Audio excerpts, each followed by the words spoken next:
so excited. Pumped. You can't even believe it's happening. I dance. Dreams do come true. Every time it comes on in my office. We Yeah. can get you the full-length version. Yes. for sure. Yeah, I'll listen to it. We'll post Yeah. it to the show notes. The Blue Ridge Jig. Is that what it is? Yeah. Welcome back to the Dozens. And the dozens. Did I miss my cue? No, you ladies nailed that. Great. I didn't say Great. anything. So. Yeah, no, it was amazing. Yeah. Welcome back to the back corner. Yeah, Here we are. This is the finale episode The season 1 of season 1. finale. It's all been building up to whatever this is going to be. Whatever this is going to be. Yeah. Could be interesting. This is the climactic moment where we find out who lives and who dies or whatever else. Yeah. We set out to do maybe we do a baker's dozen Yeah. episodes. Here we are, 2 dozen. 2 dozen. 24. 24 dozens BC. and This is the back corner dozen. 2-4. dozen and dozen. Nothing's more Canadian than the back corner 2-4. Yeah, exactly. There we go. Yeah, just we settled on a 2-4. All right. But as we've mentioned, this is the last episode for this season. We're going to take a little hiatus. Brief summer hiatus. Yeah, we'll be back in the fall probably. And we're going to spend our time not in back corners. We're going to spend them in air-conditioned corners. Yeah, or outside. It is, as we record, it is ungodly hot out. It is. Yeah. It is. This might be the episode that is closest recorded to the day it airs. Yeah. Oh. So Yeah, Next very week? close. less than a week. Yeah, sub 1 week interval. Yeah, how about that? We might even be able to do current events if we wanted, but we don't. No, always we got don't. this, let's do current events. We're like, by the time this comes out, it'll be over. Yeah, the news cycle have changed Yeah. 10 times. But yeah, welcome back to all the dozens for sure. Thanks for going on this journey with us. Yeah, it's been really fun. cool to see this thing kind of come together. It has and been fun. It's Take been- on a little light. I was mentioning before we hit record how I've got like friends who will like text me real-time responses as they're watching.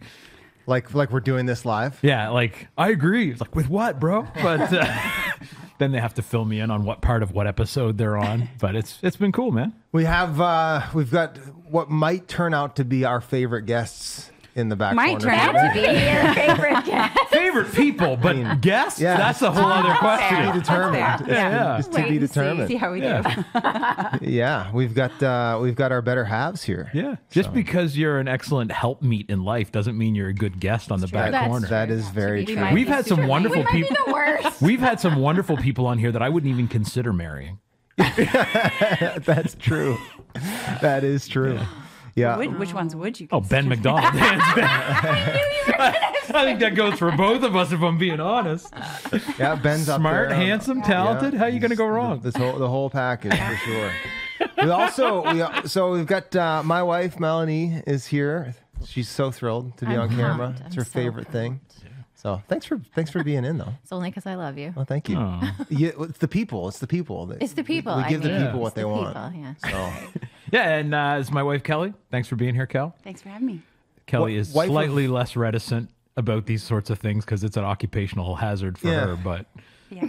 what? Yeah. How many years you guys married? 24 in August. 24 Also a dozen. in August. Is it 24 in August or 25? Dozen and dozen.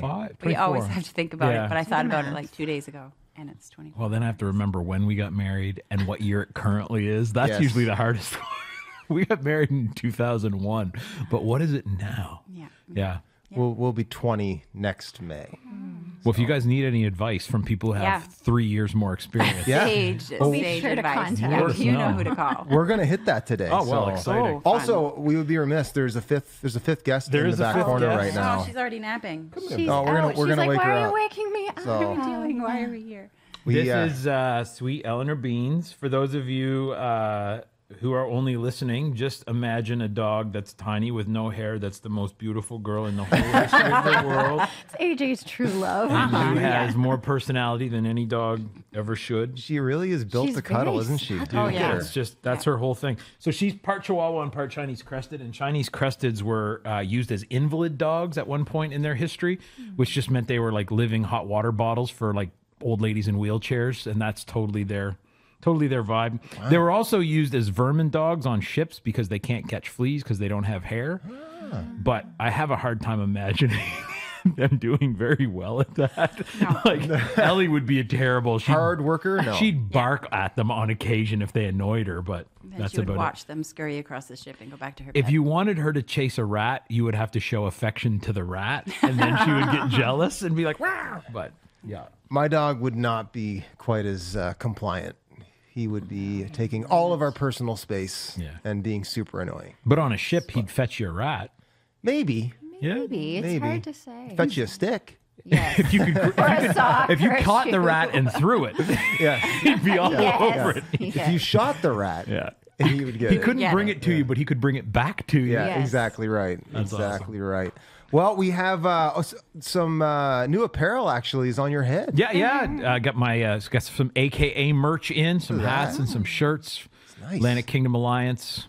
I like it. Big stuff, big stuff. Not today's official sponsor, though. Not at all. Or unofficial for that matter. Today's official sponsor, for those who are listening only, I'm wearing an Operation Feed shirt. Thanks, Pat. Yeah. Pat was on 3 BC, maybe 4 BC. Somewhere in the early BCs. One of the early BCs. Yeah. Way back in 3 BC. He was the tank guy, for those of you who are yeah. terrible with names like me. Runs a great operation called Operation Feed. Their goal is to feed hungry bellies and I forget the language they use, but engaging veterans and first responders in like meaningful, like kind of restore the soul, I think, or something like that. They're just trying to give meaning and dignity and Guys who are recovery. used to having a real strong sense of purpose and being Yes. on a strong team who've maybe lost that as they've left the military or There it whatever is. else. I actually wrote it down. Feeding the bellies of the most vulnerable and the mind, body, and soul of vets and emergency responders. There we go. So they're doing Operation great work, Feed. man. Great stuff. In New Brunswick and Nova Scotia, the two leading child poverty provinces. So leading by doing the worst. And these guys are dishing out thousands of meals. So awesome. it's pretty good stuff. So Very cool. Shout out Pat and Operation Feed, ofsj.ca if you're interested in getting involved or Yeah. supporting it. So they're always needing support or could use it. So they're doing a good work. Absolutely. So and they gave me a shirt. So what more do you want? It's got a New Brunswick flag on it. I like which that. is the greatest flag in my opinion. I am just generally predisposed towards flags with mythical creatures on them. Yeah, it's got Is that a griffin or something? A lion? I don't some know. kind of dragon thing. I always thought of it as a dragon, Well, but there- then I realized there's no wings. There used to be a really good dragon population in New Brunswick, but it's gone. It's gone the way of the Atlantic Is salmon. that and- in the cryptid book? yeah, it's in the cryptid. yeah. It's There in we the go. cryptid corner for. You ever seen the episode. Welsh flag? The Welsh flag? Maybe not. Green and white with a big old red dragon on it. Oh, yes, I have, yeah. It's pretty dead Yeah. serious. Yeah, more dragons. Mm-hmm. Yeah. Unofficial sponsor? Yes. Dragons. Let's go. Yeah, our unofficial sponsor today is River Cross Church. Yeah, Great church. phenomenal church. Hold on. Horn blast for Rivercross. There we go. Kelly is one of their staff pastors there at River Cross, and I mean, great church. Also, they have a mission that does amazing work there in the North End, Old North. I never North know. End. Old North End Yeah. of St. John. Is there a new North End? I only ever hear people refer to the That's Old the North End, implication. that Yeah. There's a new North End, but or just that it's a like the North End is old. yeah, it is Down in one of Old the North End. older, Like ye old North Yeah. End kind of a thing. Yeah. Tell us real quick a little bit about what the mission does. So the mission, there's a whole bunch of stuff that it does in the Old North End, and we have a meal, serve a community meal on Tuesdays and Thursdays, and anybody from the North End can come and have a meal and just kind of hang out and fellowship. They sing some songs and have a little devotional. And there's a kind of free clothing bank that people can come and just pick out what they need. So that's kind of the main hub of things. And we share space with the North End Food Bank. And so they run on, I think, Wednesdays and Thursdays. And just whoever wants to come can come in and get what they need. We share space with the North End Community Health Clinic and have a nurse come in once a week and just sees people who need medical care. And share space with a couple of other organizations and community partners. And by share space, ultimately mean provide space, right? Because you guys own the building, right? We own the building and kind of house our community partners. And there was some land that we had kind of adjacent to the church a few years ago that we donated for a community park. And so just try to kind of be in the community and make a difference for people. And have Beautiful been for a stuff. long time. Yeah. Yeah. 172 million years, I think. 1842. Wow. The church 1842. was started. I think that's It's got to right. be one of the oldest churches in the city. Yeah, I would it's think older that. than Canada. Is Wow. That's they wow. introduced it. So it was a church plant out of another Baptist church, Victoria Street Baptist. In Wow. 1842. Yeah, I was going to say, that sounds like there was a church uptown, and that was the first thing they planted out of it. Yeah, I don't know the exact That's story amazing. of how That'd be it my came to guess. but- So shout out Rivercross. Yeah, go Great church. Rivercross. Great church. Rob Nyland and Co. So this is An AKA church, for the record. this probably the last. And yes, it is. Yeah. That's right. Yeah. Always down to partner, those guys. So kingdom people. Love partner. I'm here for it. Also here for finding out what Ron Winters, our beloved producer, Ron. Hey, thank you. Thanks for all the work you did this year on this podcast, behind the scenes, making it go. You have been a beast with all this, so thank you. But we're mostly curious about what you have for breakfast. So, what do you got? Hey Ron, what do you have for breakfast? Tell me now, I must know. Oh my! You stand so tall with strength unshaken, your voice so bold, your eyes aglow. Was it fruit from the gardens of heaven? Or was it bread kissed by morning's light? Did you drink from the cup of wisdom? Oh, wow. Tell me, Ron, what gave you might? Wow! Oh, run, my friend! Reveal your secret. This is intense. What Yeah. divine feast has graced your soul? It's pretty bad.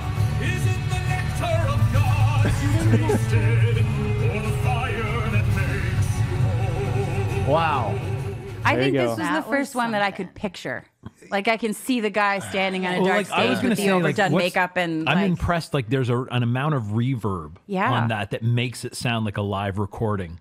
I could see it Yeah. happening in It my had head. a little dream theater to it without the electric guitars, but that kind of Yeah. mystical. I mean, it's opera versus rock opera, right? Yeah, I suppose. Yeah. Yeah. There's no way whatever Ron had that it was that That intense epic. or epic. Unless you killed a wild boar with a spear, bathed in its blood, At the end of a quest, tanned its hide, and ate it over a fire. There's you no mention way. while being chased by orcs. I saw this great thing the other day that asked how come orcs knew what a menu was. Yeah, I saw that too. Yeah. Yeah. These are the things you never think about. Yeah. Well, in the new Lord of the Rings, they get into like orc world a little bit more, and they have families and Restaurants? houses, probably taverns. Okay, question. Ron. What is an orc? Orc I'm like, what the heck is an Oh my goodness! You see what I live with? You see what I live I with? feel for you, bro. She just said, "What is an orc?" Yeah, and on the other hand, this is the one that told me we needed to read The Lord of the Rings because I never had. They are fallen elves, Of course. Yeah. Why did I not think of that? goblins, And then they get They like get crossbred mixed with with goblins. is it goblins I or think. trolls to make the Uruk-hai? Or you're right, the Yeah. Uruk-hai. yeah. Yeah. Those are the guys with the handprint on their face. Like, Further reinforce that I'm never going to read that. have you watched them at least, the No. movies? No. No. My God, when we get to the marriage advice section, I know what I'm teeing up for you guys. I'm here for it. Please, I got 9 hours Don't of hold back. quality time together I can recommend. We could go longer than that, really, with the extended editions. Yeah, You got to ease her into it, bro. that might be a little much. Good luck. Ron. Yes. What did you have for breakfast? Well, I figured I couldn't do something wimpy for the final one, so I made a proper breakfast. Nice. Eggs, bacon, toast, Oh, hash browns, some yogurt. Very good. Ooh, Yogurt. Yes. Had Bro, to- that's all the All food the groups, isn't it? I probably. Was there fruit or vegetables in there? It was raspberry yogurt. Boom. There you go. Counts. Wow. You got them all. Yogo. Look at you, buddy. I think that makes it a tie. Really? Yeah, Oh, 12-12 Oh, 12 for Cheerios or other. Cheerios versus Cheerios every other option. Cheerios versus the field. Which is kind of sad. So still a win for Cheerios Yeah. over any particular Yes. opponent. true. Yeah. Cheerios still Wow. dominated. Well, but look, that has been just a thrill ride It for has. these last 24 episodes. Edge of my seat every time. We're gonna need to figure out something else to ask. I'm excited about the increase in protein, Ron. Yeah, I feel like he's actually improved. I think the shame of the first, it was like 10-1. The power of Cheerios. shame is underrated. It When really you get is. people, You know asking there's you been that you mornings- don't know if you had Cheerios this morning, then it's Yeah. You know, there's been mornings when he's gotten up and gone, I'm going to grab some Cheerios, and then he's like, shoot, we're recording today. Yeah. And he's had Yeah. something that else. may have Exactly. happened once or twice. Yeah, totally. It's Exactly right. I know how it works. All right. Well, since we have our lovely wives here, we've got some relationship marriage edition segments, and we've got a bunch of listener questions. So, also want to say thanks to the dozens for sending in your questions. Some of them are really good. Yeah. So we should have some fun with it. We probably won't get to all of them. No. But we want to thank those of you sending bad questions, too. Yeah. We probably won't answer them. Yeah. But we appreciate Thanks for taking the time. Hey, look, swing and a miss is still an effort, Thanks for taking the time. and we appreciate it. Like, is Trump the Antichrist? Yeah. Yeah. No, I was answering it. Yeah. I'm like, was that a real question? And not in this format, but I've had that question. Yes. I go, Anne. Yeah. Oprah, Not the. Obama. Oh, Oprah. I was for sure it was Oprah for a long Were ya? time. Yeah, Yeah. but then her career kind of fizzled. So, first segment, keep it or sweep it.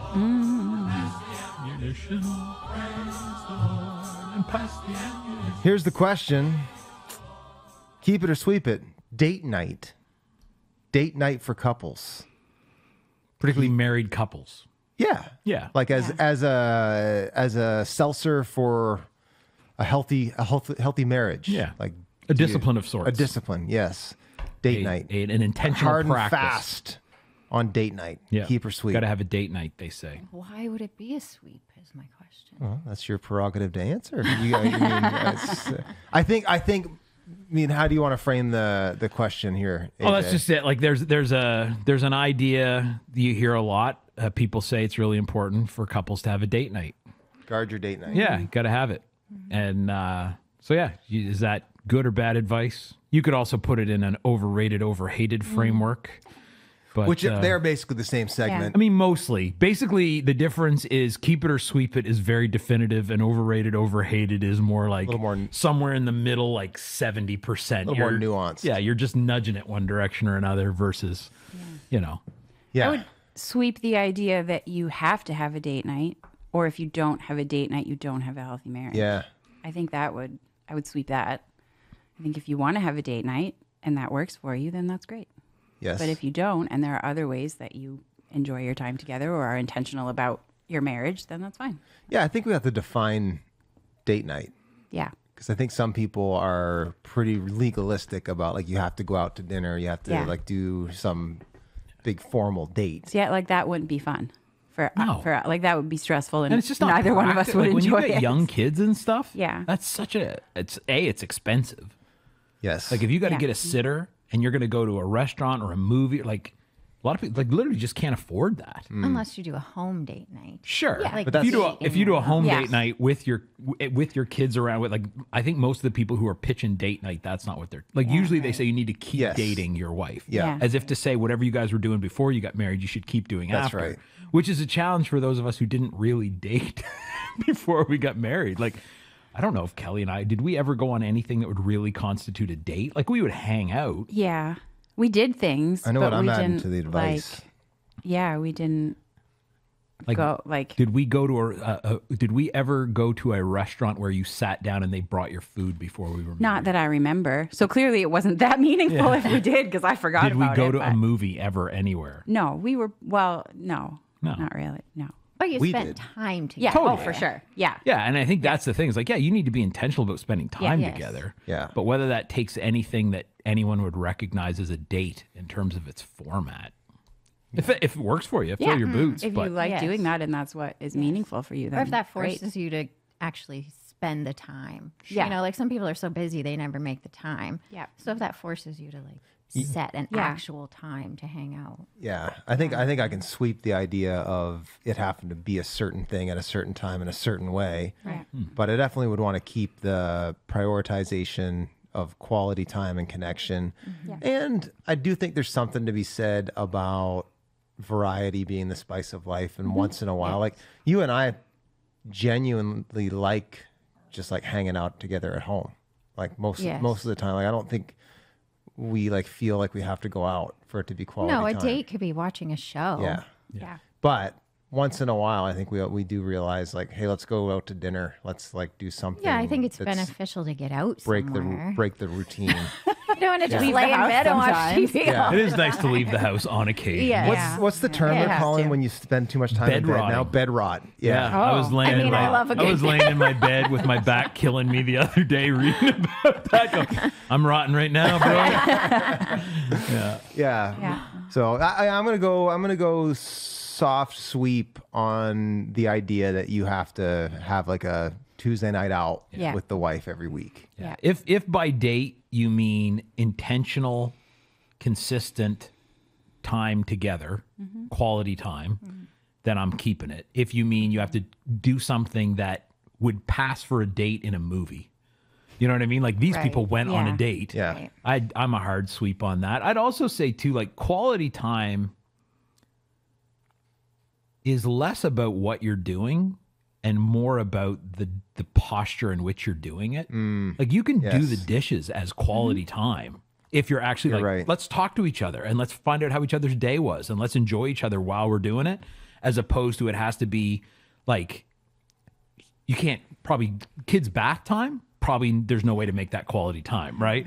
Like if I'm vacuuming the basement and you're doing the windows upstairs, that's not quality time. But there are things you can do together that are pretty mundane, everyday things that if you're like being connected in that moment, You can make a going out to dinner not quality time. Totally. So, You can. yeah, Yeah. it really does. I do think there's something to be said, though, for making an effort, like Yeah. getting dressed up Yeah. and making the effort to do something special with your significant other. We try to do that once a month or so. Yeah, like try go to go out out to to dinner, dinner. look half decent for each other. Make yourself presentable. Yeah. Just Get out of your pajamas up the for a novelty day. a little bit. Yeah. Yeah. if I have to dress up, I'm clearly with someone I don't love. If you cared, you wouldn't make me do this. You're at a funeral or Totally. Yeah. Yeah. Usually if I'm in a suit, somebody's dead. Yeah, that's me too for the most part. But we're I also love we're wearing just not suits. like, even when it comes like if we're gonna eat something, we're far more likely to bring something home than go somewhere. yeah, like we'll go get sushi and bring it home and watch a show together and something. that's- yeah. You know, I think that very much depends on you as a couple, right? Yeah. Yeah, for sure. Kelly and I will also go like wander around a flea market. And Oh, think yeah. that's an awesome time. That's great for fun. other couples. And Yeah, that they would be a hate that. date. Yeah. Yeah, but we don't like we've never like intentionally said, let's go on Friday. Saturday at Let's go." 10 a.m. Yeah. Kelly We're and I like- are a little like bit we're- weird though too, like because people talk a lot about like, I mean, our life here is a little different. Yeah. But for half almost of our married life, we've worked together. And Yeah. for most of that time, shared an office. And so people like, you know, I get these like well-meaning, usually slightly older boomer pastors who ruined their marriage and are convinced everyone else must be doing the same thing. Like, are you spending enough time with your wife? I'm like, bro, we get out of bed, we take turns showering, then we get in the same car, drive to the same office, sit 5 feet away from each other, get back in the car, drive home, sit on the same couch, and then go to bed together. It's like, I do nothing but see my wife. Like, there's like 2 times a day when I don't see her. Yeah. Like number 1 times and number 2 times. And number 1 times are open for debate if it's busy and the other bathroom's absolutely. occupied.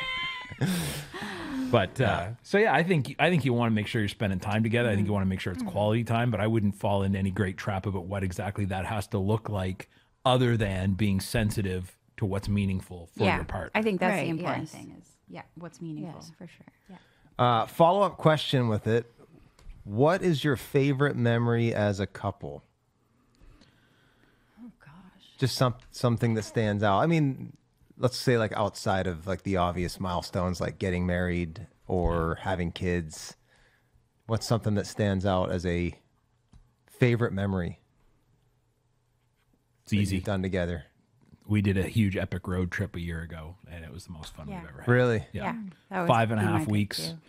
25 states, and a chunk of Ontario. Just Yep. the 2 of us and the dog.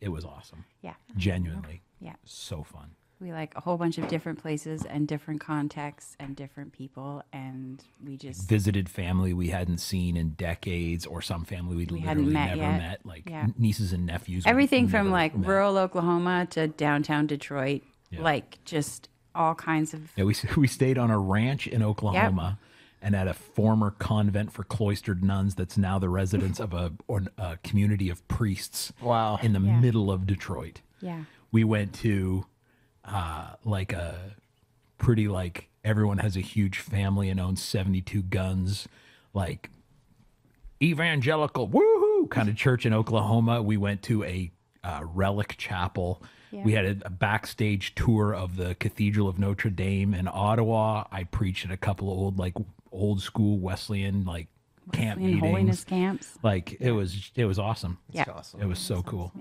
That's good. Do you have one?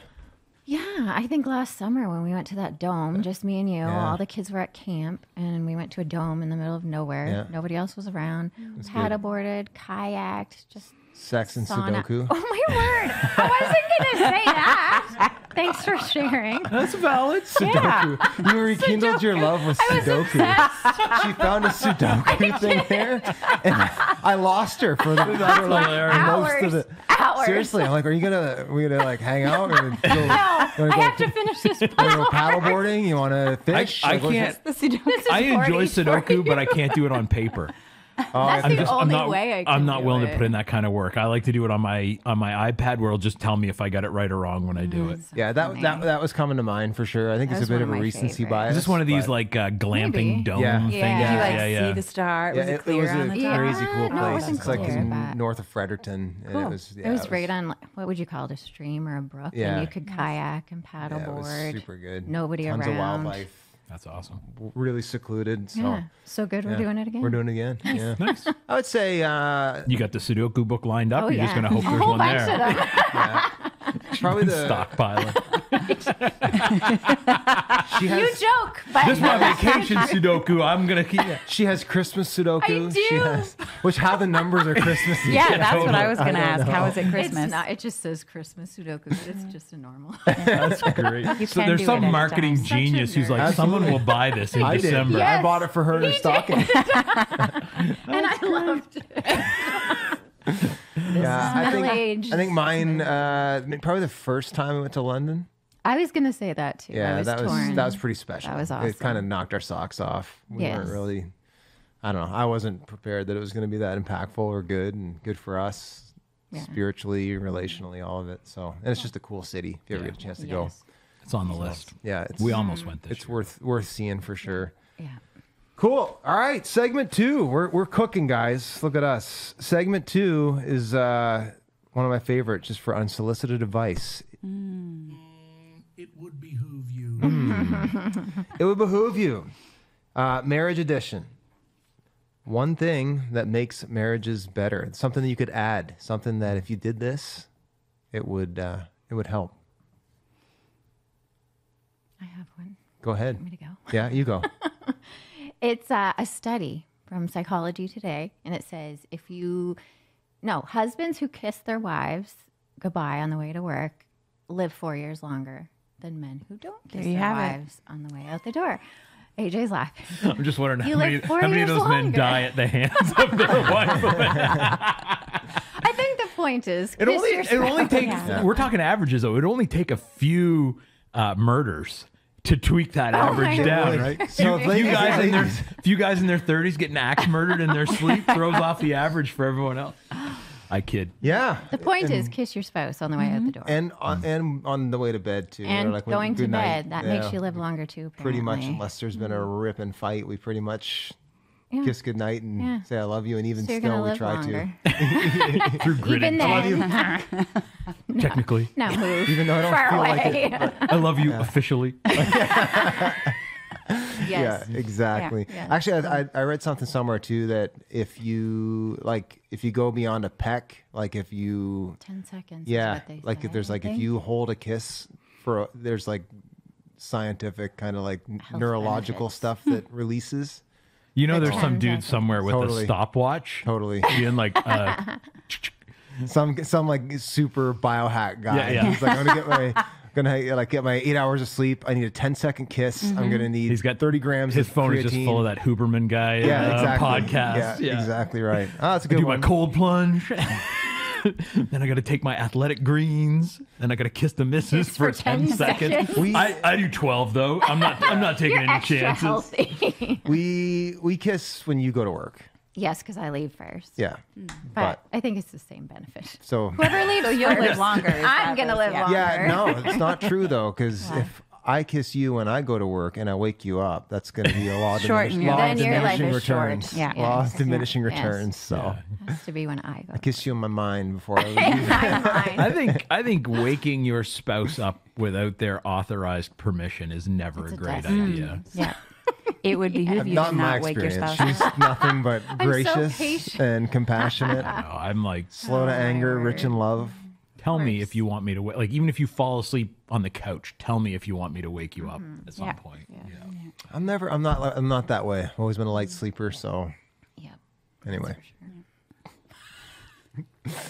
All right. You have one? Kelly? I got one. Go for it. Just be nice. That That's novel. Like genuinely. gets a horn blast. Just be nice. Like you hear people talking to their spouses or even about their spouses, and I just think like you just be nice. Like just talk kindly, say please and thank you. Like don't take for granted. Like if they do something for you, sure they should because you're married and that's good. But say thank you and yeah, just be nice. Yeah, just because somebody does something that's realistic to expect them Yeah. to do doesn't mean you shouldn't be Like he like have gratitude towards emptied the dishwasher the other day, and that he should because They're your but- dishes. Yeah, but still thanks. I dirtied at least 50% Yeah, of them. but you still just say thanks. Yeah. Be kind and be nice and don't. Yeah. I think Just be nice. in some families it would be mine for sure. Like there's almost like because there's like trust and safety and like almost I can be me. There's maybe a misguided thing where it's like, oh, I don't have to make that effort of kindness because you love me anyway, that kind of thing. Yeah. And we sometimes give the worst version of ourselves to the people we love the most. Yeah. Which It's is like that thing where your kids are always behave worse for you than they do for other Right. people because they feel safe, which on the one hand is good, but on the other hand, Yeah. be nice. Yeah. I mean, I get that mindset, but it's such a transactional mindset. Like I don't have to be nice to you because I know you already like me.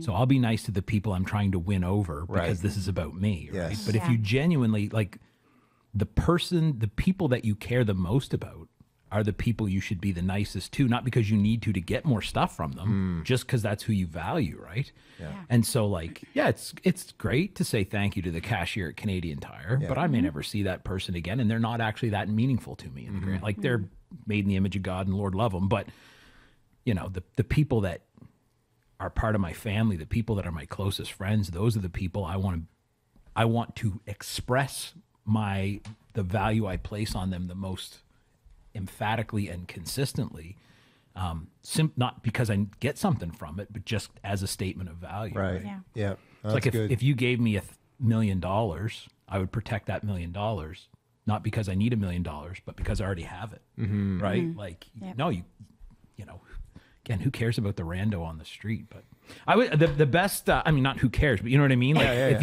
you would thank the person who made your coffee at Tim Hortons, but not your spouse. Like, how dumb is that? Yeah. Some of the best marriage advice I've ever heard was actually shared by Kelly with a couple that we were counseling once.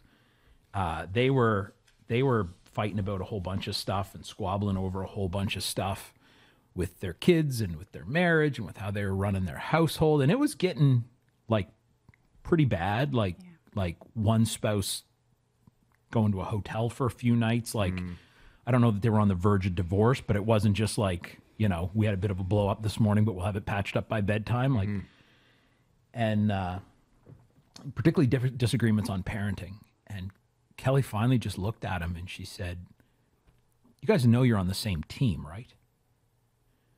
And like, what do you want your kids to be, like happy and well adjusted and love Jesus? Yes. What do you want yes. So it's just how. That's all. Like, we have the exact same goals. We're on the same team. We're pulling in the same direction. We just have disagreements about, and you could just see this like light went on for them. They realized like, oh, I'm not fighting against you for my kids. Right. I'm fighting with you, Yeah. as in alongside you, shoulder to shoulder, not face to face, for the same ultimate goals. And I think to the like as much as you can remember in your marriage that your spouse is not someone you're trying to beat.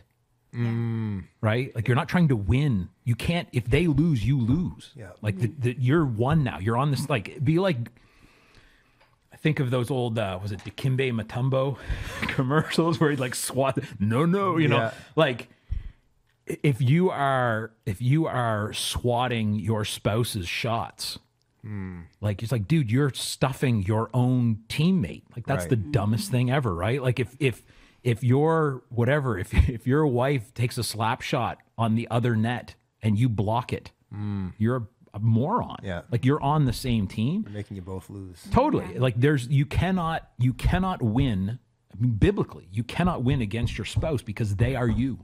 Yeah. Like the two are now one, right? So it's like one of those, like if they lose, you lose. I think Paul said, whoever loves his spouse loves his own body. Totally. So it's like, yeah. If you see your spouse as winning, you're making yourself win. Like, totally. I've said that to you before in fights where it's like, give me enough credit to loving myself that I wouldn't have wanted to tick you off this way. Yeah. Like it was You say that frequently. I know.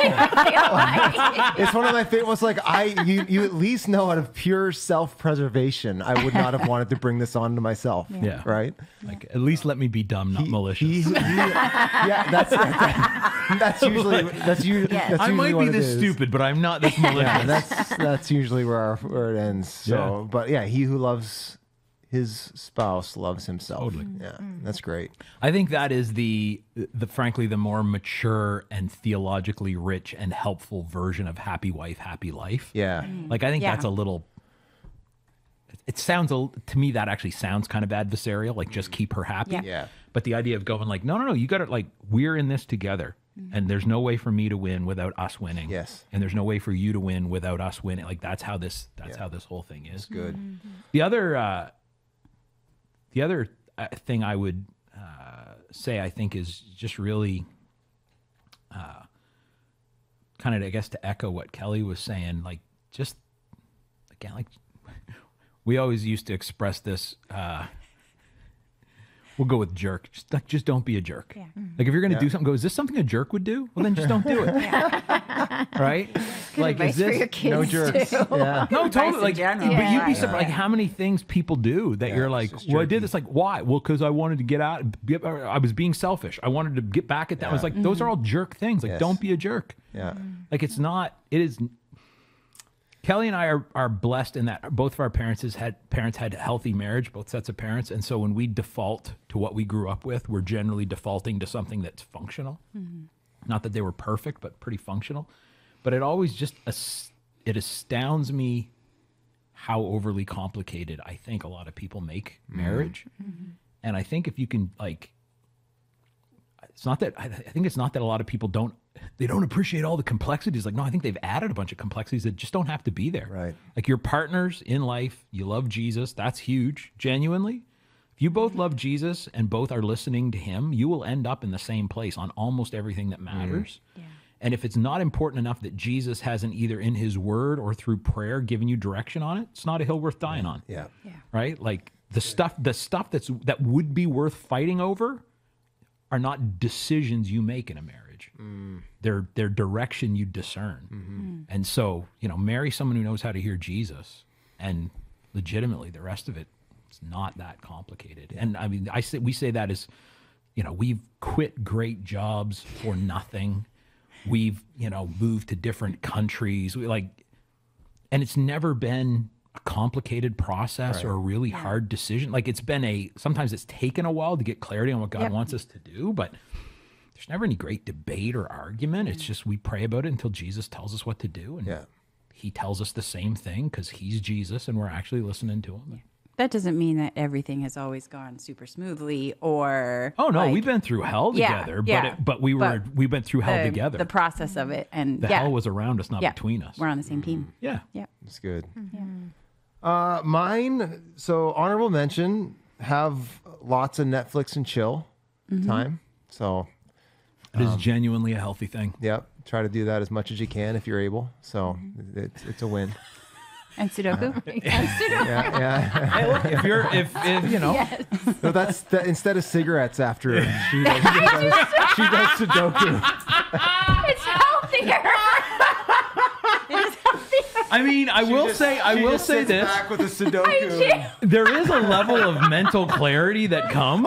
I'm on fire right now. If you're stuck on one, you know, like, hey, that might be a good approach. True. Yeah, if I see her really just like getting done a bunch, I'll know I did my job. Oh my gosh. She's like, I'm smoking this. Our kids are gonna listen to this. Probably. Oh my word, they're Yeah, know you guys- they're gonna fast forward. If they haven't figured out, We've done it at that least they 3 do that. times. Yeah. So yeah. But that's not my main one. My main one, and it goes a little bit with what you guys were getting at, and it's very hard to do at times because we're all selfish and turned inward at times. But honestly, the best thing we can give our spouse and give our marriage is our own personal pursuit of Jesus. Yeah. 100%. Like I so often want to make my marriage like the goal. Like our marriage would be so much better if you would get better. Right, like that, and that's like that's the lie of the flesh, the enemy, even the world.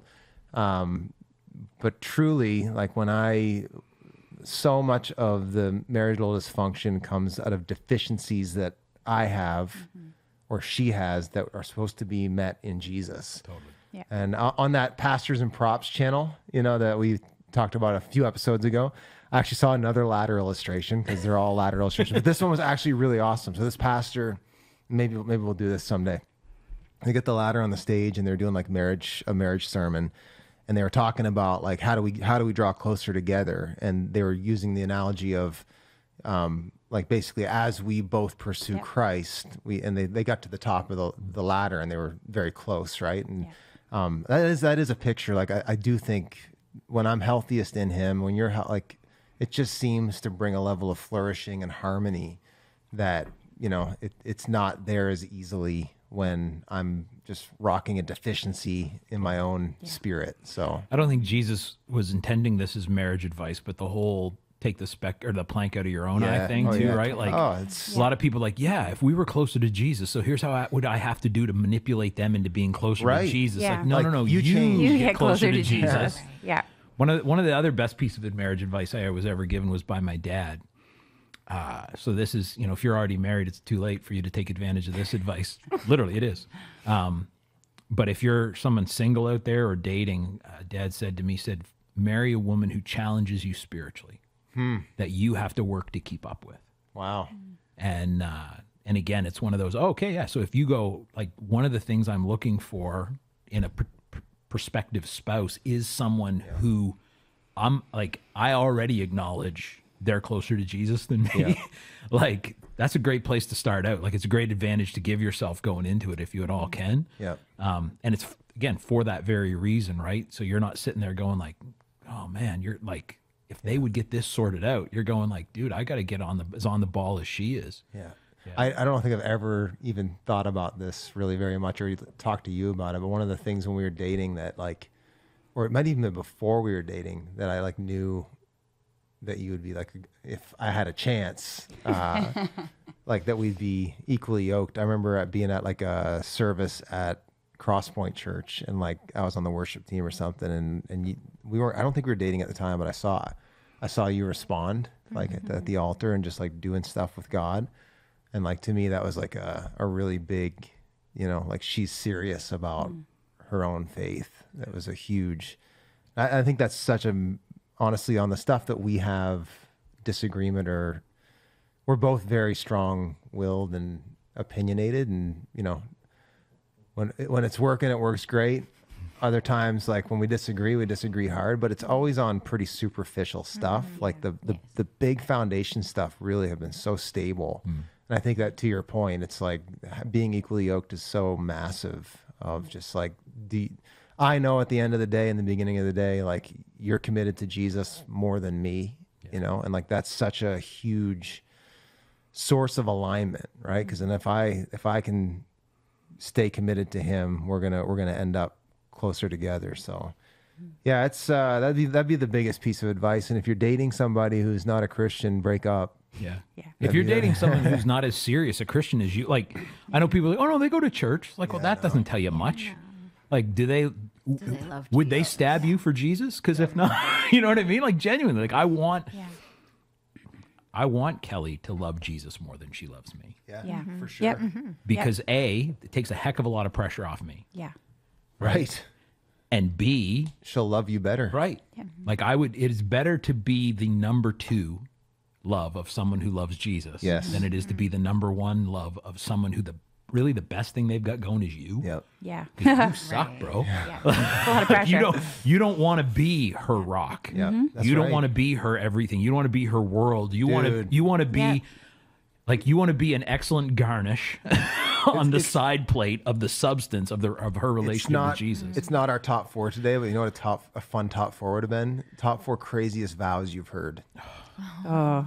I've heard some nutty stuff said at the altar, man. That's just so cringeworthy, and like you're just setting yourself up for I'm big time disaster. team traditional vows. Oh, same. In fact, I don't think I've ever done a wedding where I've okayed. Like you can say some stuff, but we're gonna do sure. real Yeah. vows. Most of the time, they're not actually vows. Yeah, no, They're just like, statements. you're promises. great. And yeah. I vow that yeah. you make my life better. Yeah, Yeah. Like, that's actually, if anything, you're making a vow for them that they Yeah. have to keep making your life Oh, better. or man, whatever. crazy stuff. Awesome. Well, the moment everyone's been waiting for. Here it is. By everyone, I mean me and you and Ron. Listener questions. I gotta. Oh, is it gonna work?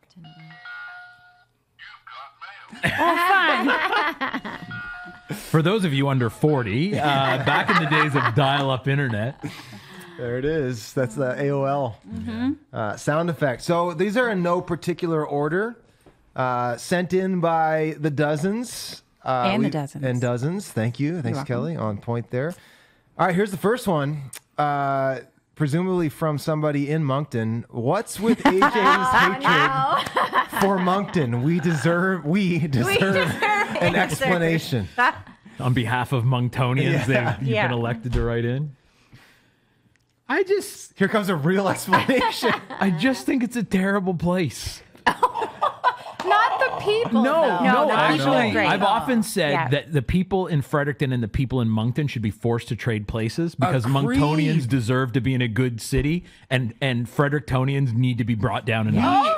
No, totally. You just alienated We all we were in Moncton like Frederictonians. last year. I'm here for Team St. John, so Yes. forget those other Let's two. just say though, I will say before you eviscerate Moncton, we were in Moncton like a year ago, and we had this steady string of kindness. Yeah. Yeah. Yeah. Like people were People are awesome wonderful. to No, us in Moncton. I so genuinely like. Let me start by saying what I do like about Moncton. let's make it a sandwich. No, Make no, it a- Compliment sandwich. I genuinely love the people of Moncton. Like they're good people. They're Agreed. They're kind. They're smart, and they are, in the healthiest sense of the word, ambitious. Like I notice. I'm not an expert in this, but I notice more like entrepreneurship Absolutely. in Moncton. Like if growing. there's a city in Atlantic Canada that is shaken off the scarcity, no good thing can happen here kind of mindset, it's Moncton. Which is ironic because they are the worst part of Atlantic Canada. But no, honestly, Imagine if we get our stuff in order in St. John, right? my long running 50% joke about disliking, it really just comes down to it's not a very pretty city. Like the natural scenery is nothing. They Yeah. have a mud flat they call a river that's on the outskirts of town. It's It's just a sprawl of yeah, endless- it's Yeah. someone took like a square foot of city and spread it over a square meter of ground. You know what I mean? Yeah. Like it's just I find it laid out weird. I It's frequently hard to get drive lost when I'm there. in Moncton. I always get frustrated when I drive in Moncton. It's kind of this weird like spoke thing that you can sort of start to get your mind around, but then there's always stuff that just doesn't kind of work out.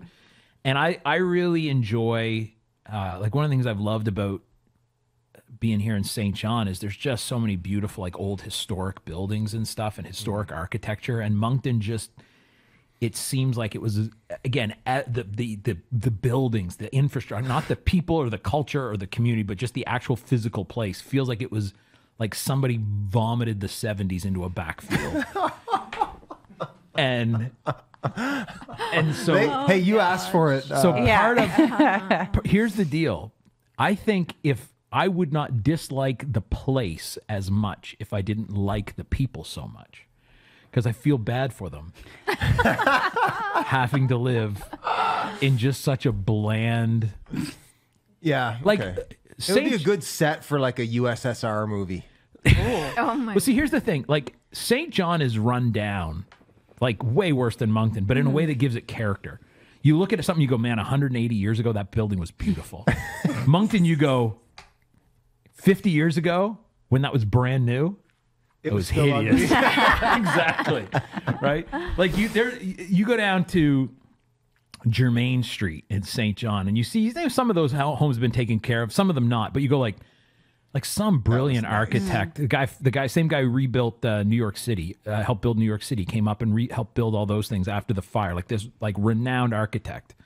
And then you go to Moncton, and you just go like some guy who barely passed architecture school at community college in 1972. So like was that lap board. What or if it had whatever? 4 walls? You know what I mean? Like, oh, good job, bro. Yeah. No, honestly, I find it confusing to get around and not very aesthetically pleasing. That's really the only issue. It's fun to barb. Totally. Them, It's just fun to have a place to pick on. And I will say this, because we spent like 25 years in Halifax, and there's kind of a rivalry between Moncton and Halifax. And frankly, on a lot of fronts, Moncton wins. Yes. And they're a fifth the size.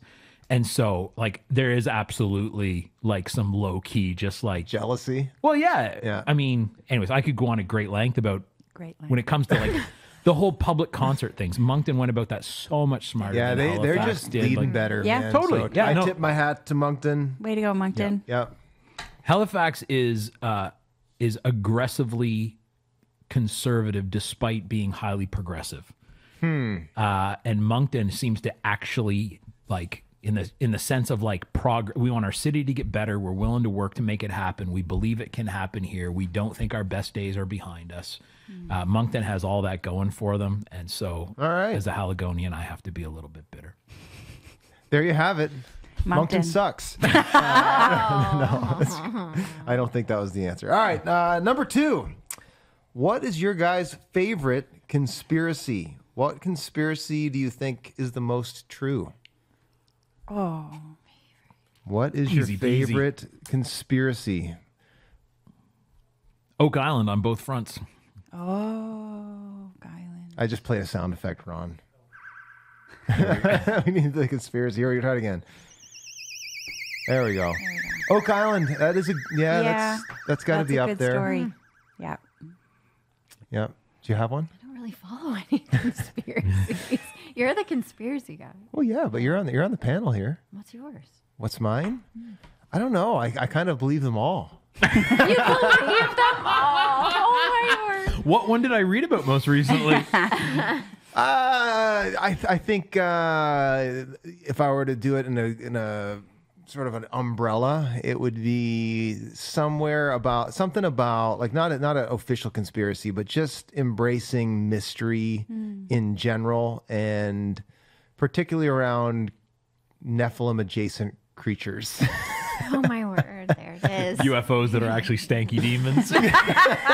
Exactly. Well, just like that, like, okay, the kingdom of heaven and the earth, there was originally overlap that's been divorced, but what remnants of, pre-flood, I don't know, just like I do think that there's this weird thing where scientific inquiry started out as a very open-minded way to challenge presumptions, Yes. and somehow has calcified in a lot of circles into this, no, we actually do understand everything, and if we can't explain it, then it's not real, as opposed to if it's real and we study it long enough, we'll be able to explain it. Yeah.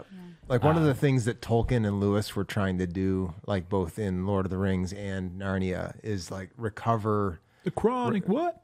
Yeah. Just recover. What's the word? Not lore. Not fantasy. What's the word? Myth? Yeah.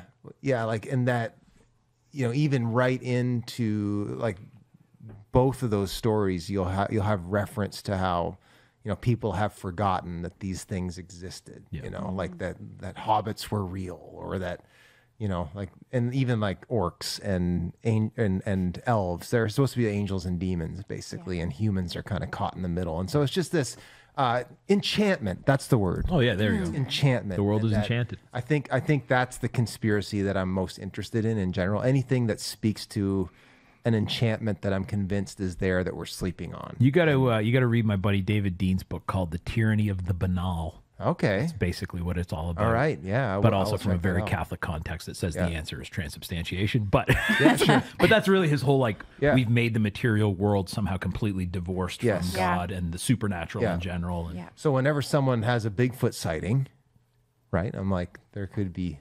interdimensional beings. What do I know? Yeah. No, I It's amazing that I got you. It's amazing how it happened. I you don't didn't know. talk about this stuff beforehand. No, I was closeted.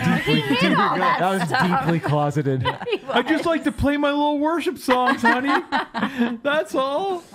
The hunter, secret the hunting, the side. fishing, All of it. the nerdery all came out. We watched after. a pretty, I thought it was pretty fascinating video yesterday about the whole UAP thing, and like how much footage there is of, again, like just things that can't be explained. Did you see the recent one that like the military, the Air Force put Yeah. out with that disc? Oh, I mean, we Going through watched the one that clouds? it was 3 of those that were released relatively recently.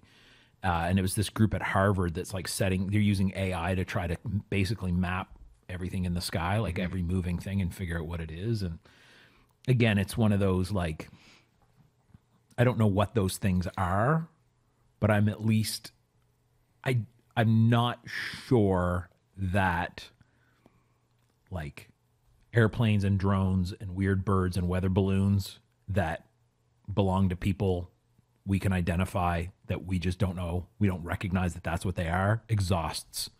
You know what I mean? Like, they have 100%, like, authorities have said there's stuff in the sky we don't know what that is. but So my point being, I think if we could go over and look at it, we wouldn't go, oh, it's a Russian drone. right. Right? Or, oh, it's a weather balloon. Like, it's not just we can't identify it because of we don't have clear enough footage. I think there are things that even if they landed and you could go over and look at them, Yeah. you wouldn't immediately go, oh, this belongs to the Venezuelans. Well, and or I wonder if some this of that is Jeff stuff Bezos' is, new experiment or whatever. you know, what we would call spiritual realities breaking through too, right? Like I just, you know, Or you read some of but you read some of the Old Testament even, and there's just some weird stuff in there. Yeah. Like There's some Ezekiel's weird vision stuff. sounds a lot like UFOs, you Yep. know, like, so I'm open. That's a wheel in the middle of Here's- a wheel, bro. That sounds Yeah. like a gyroscopic UFO Right. situation. What would a flying angelic, and who's to say angels don't have crafts? I don't know. or to hover.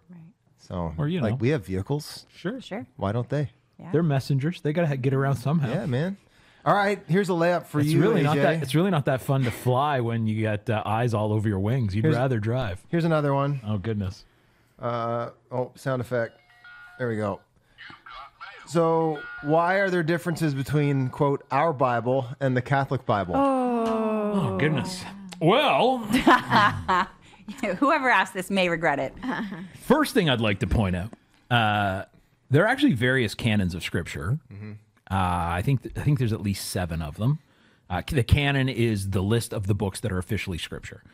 So the 2 we're most familiar with is the Protestant and the Catholic, but there's some of the different Orthodox churches have different ones, and the Coptics and that kind of thing. Now, there's still like, I mean, this is not an exact actual percent, but the difference between the Protestant Bible and the most different other canon is probably like 5 or 8% of content, you know? Yeah. The Gospels are all the same. Yeah. The New Testament's the same in all of them, I believe. Certainly it's the same in Catholic and Protestant.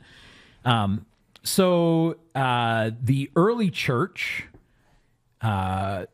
living in the Greek world as they did, used as their scriptures a Greek translation of the Old Testament called the Septuagint, which was, I want to say, 200 or 300 years before Christ. That was put together. And that was the scriptures that the early church used. And so if you look at in the New Testament, when they quote scripture, they're quoting the Septuagint. They're not just quoting their own Greek version of what they'd read in the Hebrew. They're actually quoting the Greek, the Septuagint. And the Septuagint includes what we call the Apocrypha. And so... Which are 6 books. Yeah, six or 7, and some of them are like, technically there's one that's part of Daniel and that kind of thing. But the Maccabees. Yeah, it's Tobit. Maccabees, Tobit, Esdras, the longer version of Daniel, and maybe Esther or Ruth, the other one. So if you Google Apocrypha, you'll find it. If you Google Apocrypha, you'll find what I'm about to tell you, including the parts I get wrong. And so anyways, that was the Bible for the early church, because that would have been the Bible for the Jews. And that was pretty much, as the canon of the New Testament was being formed, the canon of the Old Testament was just assumed to be the Septuagint. And then when Luther came along, he instead decided, and you can, if you ask Protestants, they'll say, I should just say Protestants. If you ask Luther apologists, they'll say because this was, the better and righter and truer or whatever Old Testament. If you ask Catholics, they'll say it was because some of those books in the Apocrypha talk about things like purgatory and praying to saints and all that kind of stuff that Luther didn't like, which is also not even 100% accurate. Luther believed in purgatory for a lot of his ministry. But anyways, Luther decided, rather than to look at the Septuagint, which had since fallen out of favor with the Jews, with rabbinic Judaism, and instead they had adopted something called the Masoretic text, which was put together in like the 10th century, I think. He decided basically to use the current Jewish canon of the Old Testament as opposed to the historic Jewish and therefore historic Christian canon of the New Testament. And so whether you think that was a good idea or not, you do have to, people say, why did Catholics add books to the Bible? They didn't. We took them out. Yeah. That said, even Luther himself, who took them out, didn't actually take them out. He put them at the end of the Old Testament and said they were non-canonical, but still super helpful to read and written by godly people. They just didn't carry the weight of Scripture. And then I think it was the Anglicans who were the first ones who just didn't include it, literally in the print, didn't include. So Luther kind of demoted it, but left it in the actual physical book. And then I think the Anglicans were the first ones to actually take it out of the physical printed. It's one of those things that I've not really spent much time in the Apocrypha. I certainly don't think you'd be worse for the wear. That was not something to avoid. No, that was a pretty common idea.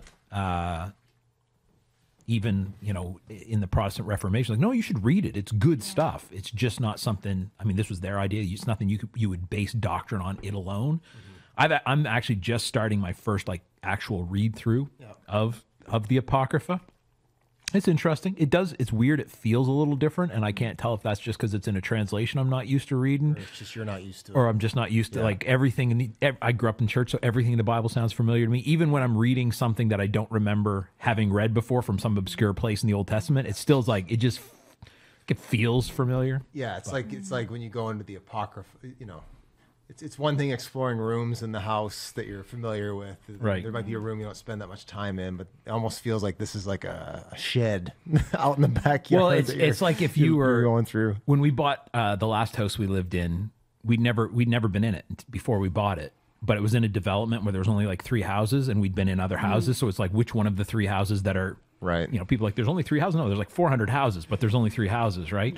And so one of those feels like whatever. If for me right now, it feels like if the Bible was a Victorian home, and I'm in a room in a Victorian home I don't recognize, but I know what crown molding is. Yeah. I know what hardwood floors, and then it feels like I'm walking into this. This is not Victorian. I'm not sure what this is, but that could be all in my head. But anyways, yeah, that's so for 1500-ish years. Yeah, totally. It was all. If you're wondering what one, Bible Jesus would have considered the Apocrypha to be Scripture. Yeah. Paul would have considered the Apocrypha to be Scripture. Peter would have fairly considered weighty. Yeah.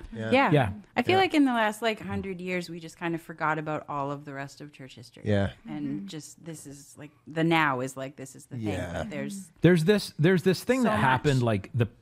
the Protestant Reformation, the initial reformers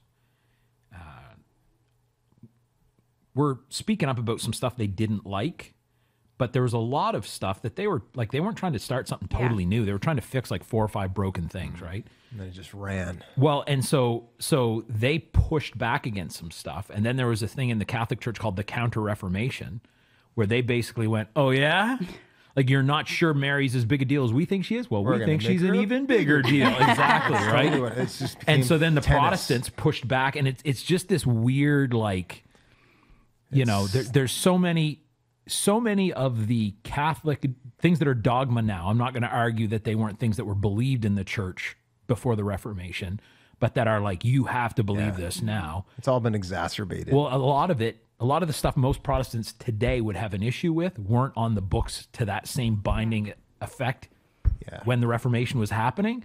And so it's one of those would I agree with some of Luther's concerns if I was around in the 1500s? Probably.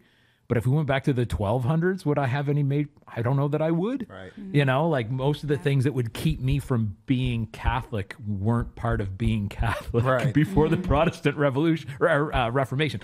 And again, I don't mean they weren't like a very high view of Mary goes back to the earliest days of the church, but some of the things like the Immaculate Conception is a relative, like that's the 1800s, I think, relatively recent dogma. All right. There's that answer. Here's one. Have y'all watched The Chosen? What do you think? What are your thoughts on the growing popularity of biblical TV shows and movies? Have you watched The Chosen? I knew you were going to say that. I watched 4 episodes. She's just too into Sudoku. Stop. Oh, my word. Stop.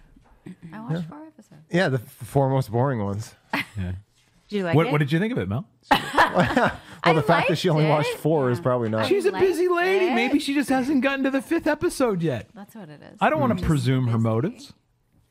You've only watched 4 episodes of The Chosen? The first few were a little dry for me. They're a little slow. I took me a while. I was like 6 episodes before I really. Okay. It's like the first season of whatever they say, The Office. You watch. I'm not saying skip it, but like you just gotta. It's gotta find its groove. Well, you know how the story goes. It's like the first season of Parks and Rec, and then they finally fix it in the second season, so you can just like that. Do you guys watch the show?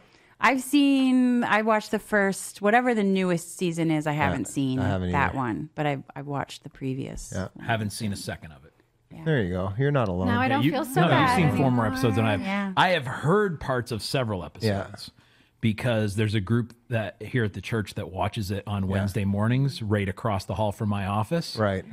And they like it loud. And so usually I hear about the first, 30 seconds of any episode before I put my headphones in so I can concentrate on my work. But So how come you haven't? Was the it question. just doesn't interest me at all. Jesus doesn't interest you? What to say to me? I guess you don't Here's love the Jesus thing. enough. Yeah. I know some people talk about how it really makes the scriptures come alive. And I don't mean this because I'm not saying I'm spiritual. I'm saying I have an imagination. I don't actually find it hard to imagine like how Jesus would have said this or what his attitude would have been or whatever.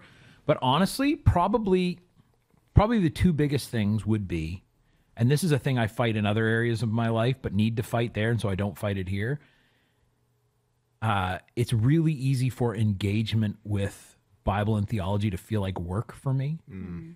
And so it's one of those things where like I have to discipline myself to actually read the actual Bible just for my own personal enrichment off the clock. Like when I'm on vacation or it's my day off to go like, no, I need this for me. Yeah. That it's just the notion of like, oh, I could watch a show about this too. Like it just doesn't grab me.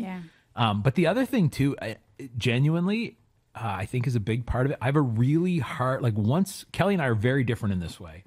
If Kelly's going to read a novel, she'll read the first chapter to see if she cares at all about these people. And then she'll read the last chapter to see how it all ends. Because if it's not going to end well, I don't want to invest Right. hours and hours then of she my goes life back and into fills it in, the book. right? Yeah. I can't. No. There's only maybe 2 or 3 TV shows I've ever been able to watch more than once. Because once I know how it goes, and I've got a pretty good memory for that kind of stuff. Once I know how it goes, it's just not that interesting to me. And so it's one of those like like, oh, it turns out Judas betrays him. Like, yeah, I know. You know, like, oh, he died. Yeah, he's gonna come back. I know. Like, I'm bad. I used to say this to my church in Halifax on Good Friday. I said, I'm bad at Good Friday because I know, like, you know, it's not permanent, right, guys? Yeah. Like, you know, you have to make yourself stay in that. There is something to be said for like living in that moment. But I just, to me, it's one of those like, no, I know how this goes. Like, I'm very familiar with this story. Yeah. But again, that is not a knock against The Chosen. That is your personality. Description of a quirk of my personality. But haven't seen a minute of it. I haven't seen the newest season, but I've watched the other 4, I think it was. And I've enjoyed it. It's been really good. Any surprises? No, it's gone just as I thought. No, but it's been really good. Like, I think their portrayal of Jesus is really, it's really good, you know?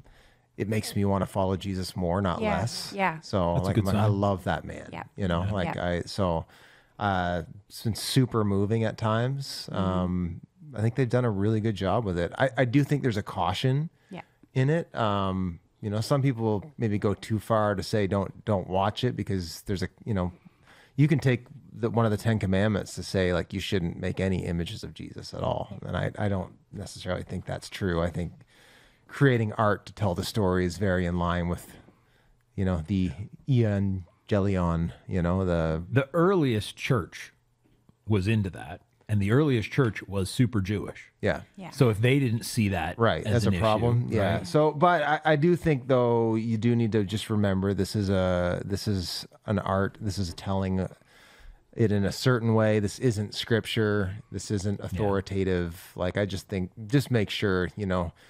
Watch it, but also read the Bible. Yeah, read your Bible and remember, like, don't make that the only way. You know, that Jonathan Rumi does a great job portraying Jesus, but he would say, "Don't picture me when you picture Jesus." You know, like I think that's the danger of it. It's just like, and it's not the Greek.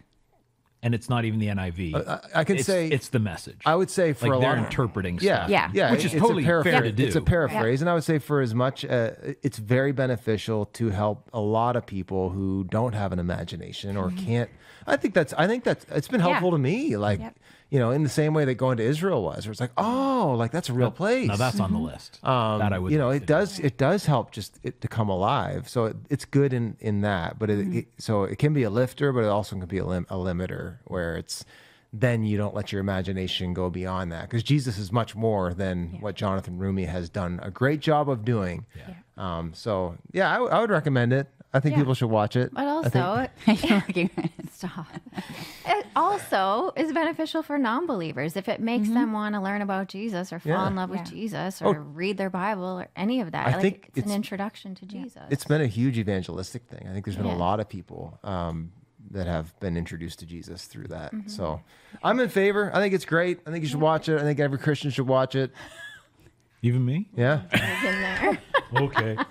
Does that mean I can watch it on company time?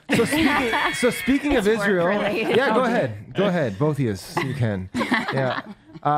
Speaking of Israel, here's a segue. I'd like to get on a segue. Cruise on out of here before we get to this question. Oh no. Israel. How should Christians see it or understand it now? Just a light question. Yeah. Oh my goodness. It's a low ball question. It's a bit of a powder keg. Whoa. Yeah. How? So they're not in the news or anything, so it's not it's not pertinent. But yeah, what do you think? I'm not a good person to answer this question. Oh man. Yep. Yeah. I'll go first. First thing I would say is you go first, and then I'll see if I have to clean it up. Yeah, you fix whatever I break. These opinions do not reflect the opinions. Views are not the official views of King's Church. I would start out by saying I think there's tons of room for different opinions on this within Orthodoxy. Yes. And I think I don't think this is a deciding issue of legitimate faith or not. So when I say this is what I think, this is personally what I think, not what I would die on the hill of saying the Bible says about this. I don't think the Bible is clear enough on this that there's a hill I would die on about it.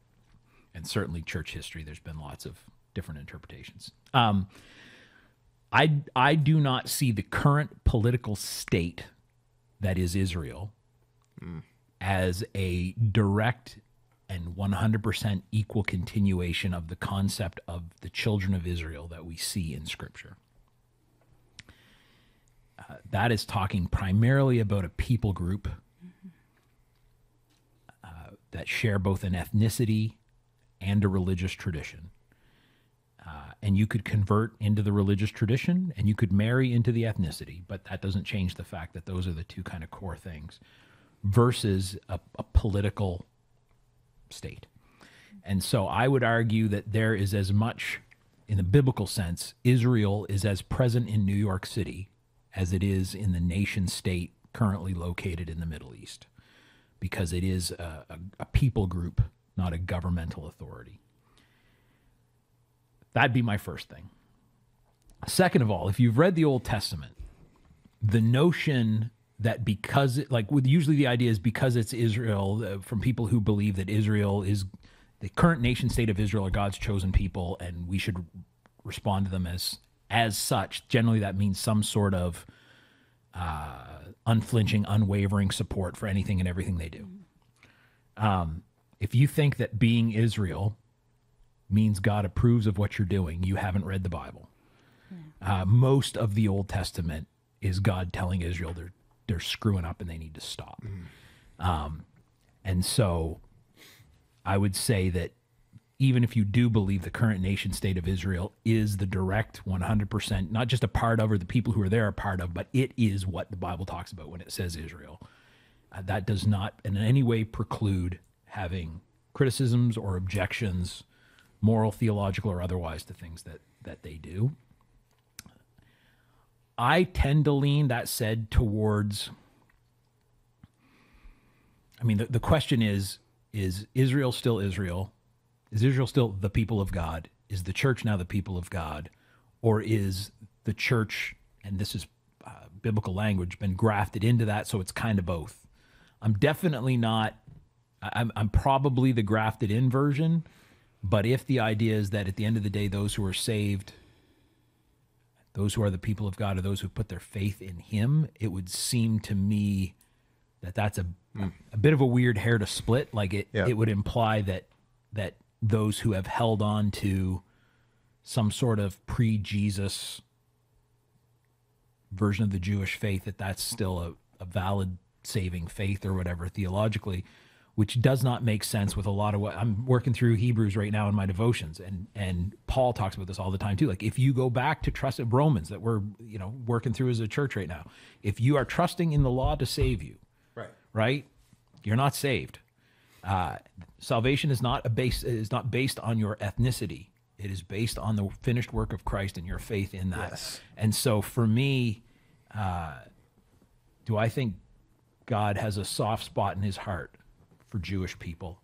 Absolutely. Do I think there are two roads to salvation, Judaism and Christianity? No. Yeah.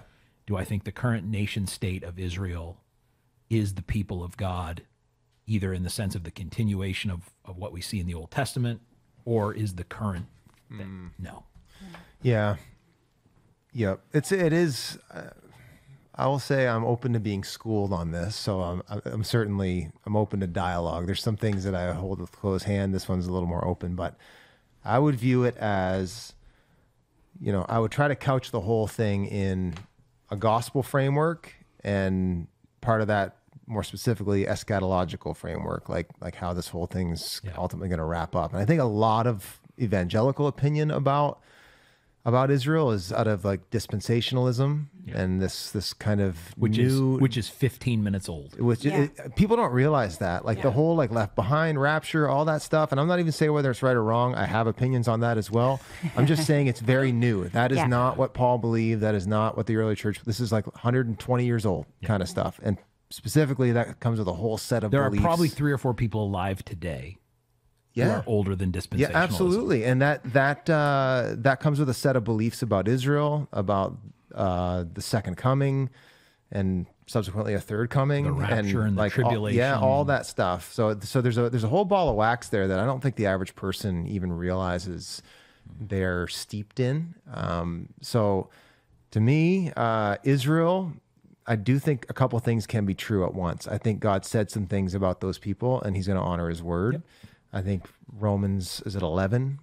Or 9, where he talks about somewhere in 9. I don't know. I wasn't up that week. Somewhere, yeah, you were. You had 9. Oh, to 11. I did have 9 to 11. I gave you that whole section, Right, and to it's do in a week, so I had to miss that part. Yeah, no, it was the whole thing where he says like God's heart still for the people of the Jews. Yeah. I don't think God will ever turn that off, but I don't think he changes the way of salvation for them. Like, I still think that's like Jesus said, I am the way, the truth, and the life. No one comes to the Father except through me. Like, there aren't two roads, and unless some good Jew can, perfectly uphold the law. If only we could find a good Jewish boy who could nail this for us. But I mean, other than Jesus, like if someone out there is going to be able to muscle their way to perfection, then they'll get in. Yeah. But I think that's the whole point of the gospel, is like, I came to fulfill the law and the prophets, which you cannot do. And so inasmuch as Israel are in Christ, like Jesus is the new Israel, in my opinion, or I think in the biblical opinion. And I think that's what Peter's talking about in 1 Peter. He's like, we are now a new nation, a new chosen people, brought in Christ, and I think the Jews are first for the Jews and then for the Gentiles, but still it's still the same center point in Christ. So I think Christians need to be careful about blind allegiance to Israel, the state. I think we need to be honest about times where they're not doing right on a global standpoint, which is often, honestly. I think there's a blind allegiance there that, like sometimes they're just not good players on the world stage, and they aren't operating righteously. That said, in some ways they are. Like I will testify, there was a stark, like, atmospheric and cultural difference in Israel between when you were in Israeli controlled places and then going into Palestinian places. Like the level of darkness and oppression inside, like the West Bank, like as soon as we went in there, it was like, oh. And there is a flourishing in Israel, and again, it comes from values. I think more than anything, like this was Judeo-Christian values that the West is built on. I think it creates a level of flourishing, but that doesn't necessarily mean, like, just because a businessman is doing things righteously that produces a return doesn't mean that, like, their heart is right with God. Well, and even just because God is blessing something. That's what But that's what I mean. God's going to honor. But it's science. That's how things work. Yeah. But I would say, even aside from just the cause and effect relationship, right? Like if you look in the Old Testament, God would continue to bless His people, long after they lost the plot, because He honors His word, right? And then eventually He'd slap them back into line. But it wasn't one of those, like, whatever. Somebody in Israel worshipped an idol Tuesday morning, and by Tuesday afternoon all the crops were dead and the Babylonians were there. Yeah. Right? There were still generations of flourishing that continued to happen as they were apostate before God finally went, all right, you're not getting the message. I'm going to get your attention, right? All right, I got some we got some more mail. Here's potpourri. Here's a handful of ones we can just do quickly. Okay. All right. Maybe not. Some of them. Okay, no, a couple of them will take some time. Okay, here's an easy one. Is there anything wrong with Christians getting tattoos? Are there any Christians at this table who don't have tattoos? The dog. The dog. does She's got a not microchip. have a I don't know if that's the same thing. That's not going down that road. Speaking of dispensationalism, the dispensationalists were they were puckering already. But yeah. I feel like I see that a little bit like Paul talks about meat sacrifice style. Like if you're in a culture where it's going to cause another believer to stumble or to have issue or to have a problem, then don't do it. Like for the benefit of other believers. But if you're not, I don't have a problem. I also think it matters what you get. Oh, for sure. I think that's very valid. much. Yeah. Like if you're getting something that doesn't represent Jesus well, that's Yeah. an issue. Yeah, your body's a right. temple. People use that verse in Leviticus, or don't mark your bodies with the names of the dead, which was like a pagan religious practice. And I think that's probably the heart of it more than The marking. the marking is the pagan religious practice. So I think that's a really valid. The valid fact that point. in that law it speaks to the end goal and motivation. Yeah. Right. Yeah. I think Well, matters. Revelation, again, the Revelations. Yeah, says Jesus has something Jesus has a tattooed on his tattoo on thigh, his and- thigh, and then the yeah. people of God will have his name written on our foreheads. Yeah. So, But just with a marker, it's not a. oh, it's not permanent. No, it's a Crayola washable. Every morning in heaven, they rewrite it. Yeah, I view it as like, again, all my tattoos are specifically,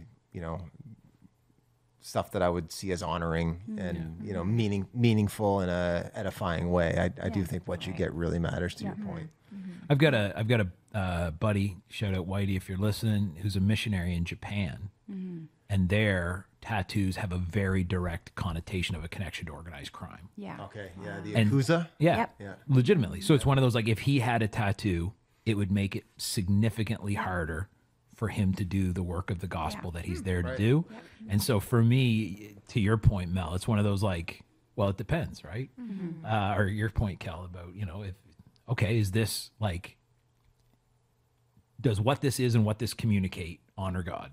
Well, if it communicates in my cultural context that I'm part of organized crime, then that's probably a not. bad call. Yeah. Or if, just the content of it, you know what I mean? Like, it's one of those, if you wouldn't be comfortable, this might be a good litmus test. If your tattoo was a picture and it was on the wall of the church you attend, Right. would that be weird for people? That's a great. Right, That's yeah. a great litmus test. right? Yeah. Like, would it just be like, which doesn't mean it has to be profound. Like, Yeah. it could be in Yeah. the lobby. But it's not a profane. Oh, look, Yeah. that's a beautiful nature scene. Okay, cool, right? Yeah. But if it's, whatever. Pinup girl or something. Yeah, Yeah. or some weird religious symbol that you just think is cool Yes. or whatever else, right? Yeah. But you don't really know what it's about or what it represents or, Yeah. That's Yeah. good. Yeah. I like it. Yep. Problem solved. Here's here, close one. all right. I got two hard ones here, and these again, you don't have to be super long on them. But if a Christian committed suicide, does that affect their salvation? Oof. It's a heavy one. Oof. It's a heavy one. Oof. Yeah. Yeah. Want me to go? Sure, go for it. If your salvation is on your works, yes. If your salvation is based on whether you're doing good or bad, Yeah. then yes. But if it's on faith in Jesus, I would say no. I think mental illness is a thing. I think I'm thankful that the Lord is not going to judge me on my actions, but on Jesus's. And so I think fundamentally, what do you believe about salvation is the question. There are questions about, a person's life in Christ, the gospel flourishing. What does that mean for? And again, you've dealt with mental illness, personally. I haven't, but I think there's, at the end of the day, we're all going to stand before God, and He's going to say, "Why should I let you in here?" And it's not going to be because I didn't kill myself. Yeah. We We don't ask that question about other sins. Well, that's just things it. that you would see. Like It is a sin. If I tell a lie right before Right. I die, Right. well, I might. Yeah, we don't ask that question about anything else. It is undoubtedly a sin. Yeah. It's a grievous one, and it hurts. It's just highly destructive. But I think there's two questions there. It's like eternal destination. My heavenly reward is based on what Christ purchased for me. Now, what are the implications of my relationship with Him? Should a Christian commit suicide is a different question. And I think the answer is no. But I think there's even a nuance to be teased out between is it evil and is it a sin in the sense of something you're culpable for. Because I don't want to say there's excuses for sin, but in the same way that we would believe we are born sinners, but if a baby dies at 2 months old, we don't think they're guilty of, like they're held culpable of that sin. Or people who, in terms of their intellectual development, whether due to age or some delay, are not capable of grasping the gospel, we would say they're not even if they haven't been able to repent of that sin, they're not morally. We would tend to say God's prevenient grace covers that, right? And I don't think this is universal at all, but I do think there are people, to your point about mental illness, who are at such a point, like Not in their right mind. they're legitimately not in their right mind. Absolutely. I think there are other people who commit suicide very much in their right and mind, defying God. Yeah, or even just it mathematically, it's the thing that makes the most sense, like just in a cold way. I think the cold argument to that though would be like, then maybe there was no regeneration in that. Oh no, totally. I'm not talking about heart. I'm just talking about culpability. I'm not talking about salvation or not.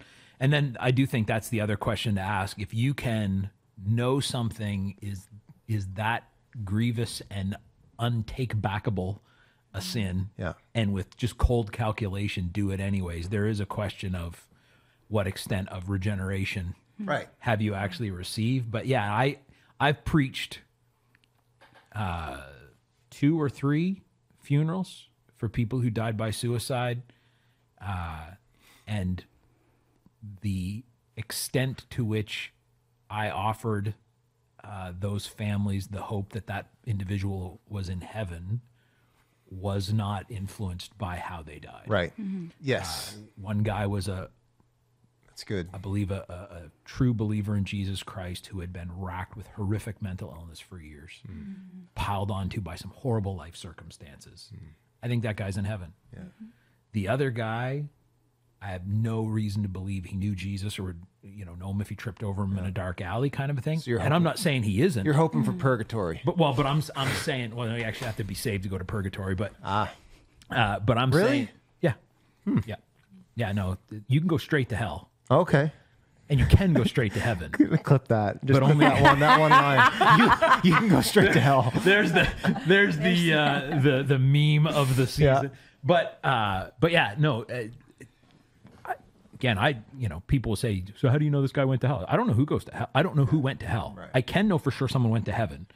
I entrust that guy to God's grace, but I can't stand up in front of his family and go, oh no, he's good. Yeah. Right. Because I just don't know. That's God's call at the end of the day. But in both those situations, it wasn't one of those, well, this guy got hit by a bus, so he's in heaven. This guy died at his own hand, so he's not. Yeah. Yeah. All right, here's another fun one. Also a question of life. Should Christians get vasectomies? Oh my goodness. Would you like to answer that? Do you want to answer that? You are the medical expert at the table. True. If we want to start from My question is, why would they not? I think, Catholics certainly wouldn't. Because it's a form of birth control. Yes, exactly. And also, they would say it's mutilation.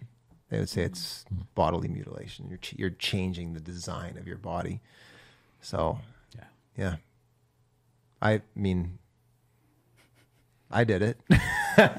so I don't think there's anything inherently sinful about it. I mean, I get their argument. Yeah. Like I can see why it's certainly not like a illogical or like biblically illogical. Like there's certainly a case to be made. I just think there's also a case to be made about dominion and what be fruitful and multiply means. And I think God gave us agency and technology and to make good decisions on family planning, not aborting a life. I think there will be people in Prevention. heaven who have had vasectomies and people in heaven who haven't. Yes. Yeah. So. And people Yeah. whose dad I had agree. a vasectomy before they were born. Because nothing's 100%, team. Yeah, true. yeah. So, yeah, I mean, there are some real hardliners on it. I don't think they're necessarily around this table, but The Catholic, as I understand it, the core of the Catholic argument against all forms of birth control is that in order for sex to be licit, to be what God intended it to be, it has to be unselfish, has to be freely given.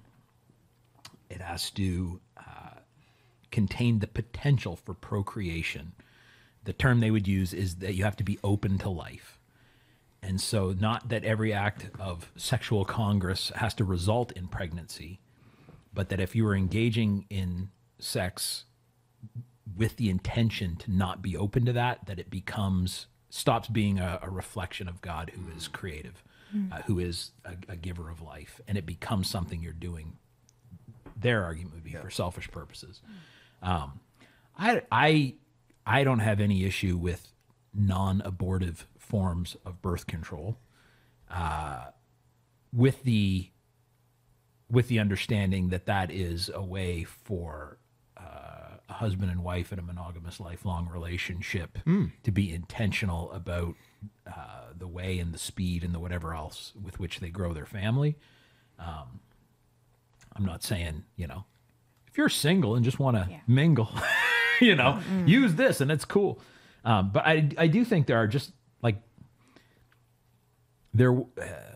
as much as children are a gift from the Lord and all that, officially, at least according to the Bible,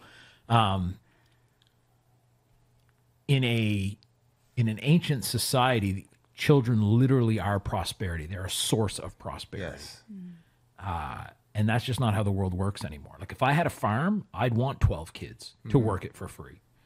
But in our day and age, I do think there is just the realities of the way our society is structured mean it can be a wise thing to limit the number of kids you have, how close together you do or don't have them. There's a lot of factors as to what the sweet spot would be for a family's size, and I think each marriage has to determine that. Like Micah and Katie, our friends, are doing awesome with 7. Yeah. Totally. I don't know if you and I are built for 7. We wouldn't do well. No, like Kelly's brother and sister-in-law have 7, and it's awesome. Yeah, and I would say that they're flourishing in that, and I think part of what God gave us in be fruitful and multiply, fill the earth, and have dominion over it. Dominion means deciding what limits to put on and what things to, like where are the walls I'm going to build and how am I going to expand Eden, And I think within that, I think birth control is a great thing.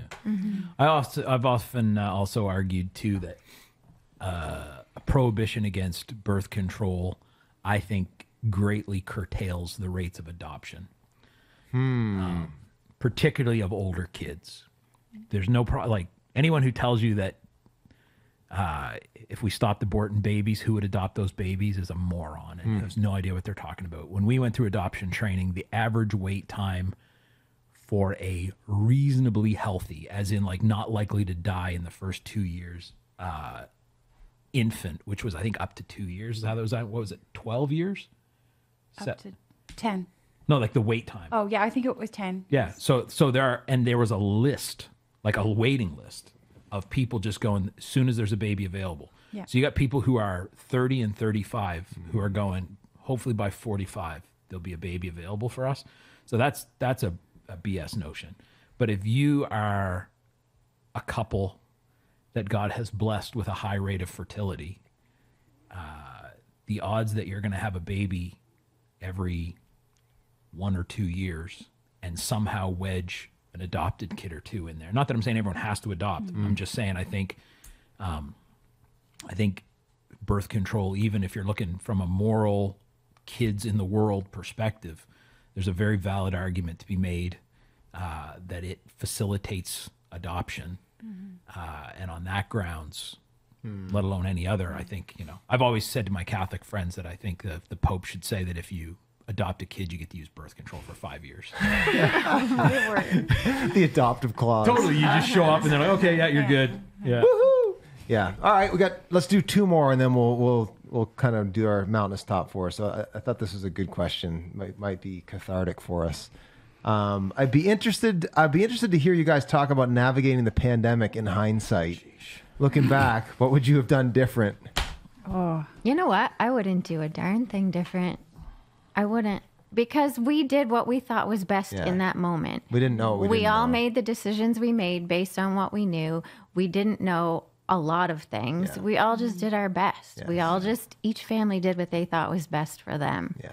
Whether it was the right thing or not in that moment, we just did our best with what we knew. Totally. You know what I mean? I do think we, especially from a leadership standpoint, tried our very best to navigate impossible situation and try to, try to keep as many people happy as possible. We made concessions for the hypochondriacs and for the anti-vaxxers, and neither one of them were happy about it. The 4 maskers and the doorknob lickers. Yeah. But I said to, who was I with? Were you in the car? I said to somebody recently, I said, now, if I knew then what I know now, I would have done it very different. Yeah. But you don't. We didn't. But I said to the, pretty sure you were in the car, AJ, and I said, just want to give you forewarning. I said it to Anthony for sure. If that happens again, I will be in jail. so I will be going hard in the paint against the government. If it happens again, odds are that a question about 2 or 3 ago will become relevant for me. Yeah. Which one? The suicide? Oh. Yeah, it's a hard question for me to answer on a few levels because probably the worst time in my life was during the pandemic, but for reasons not related to the pandemic. But also I was off work for the 7 months right in the thick of it too. And so there were things from a leadership perspective I wasn't facing at that time. And I'd kind of be in that same zone of like, there's nothing that we did, directions we took, decisions I made that I look back and go, I should have known better, or I should have done that differently based like, but again, with hindsight, there's always things you would tweak or adjust. I think I probably would, if there's anything I wish I would have done differently, and I did do some of this, but I wish I could have found a more helpful way to just help people confront the illusion of control. Yes. There's a notion broadly in our culture that we can control things to an extent we can't. And not that I don't think there were like, I'm all for not licking doorknobs. I'm all for, especially if you're around people who are vulnerable, like I'm fine with a mask in the middle of a pandemic. Like I'm pretty middle of the road on that stuff. But less in terms of behaviors and more in terms of the mindset that we can be the master of our reality, and that if we do all the right things, everything will be okay. And that we are in no way dependent, ultimately no way dependent on the mercy and goodness of God or his sovereignty.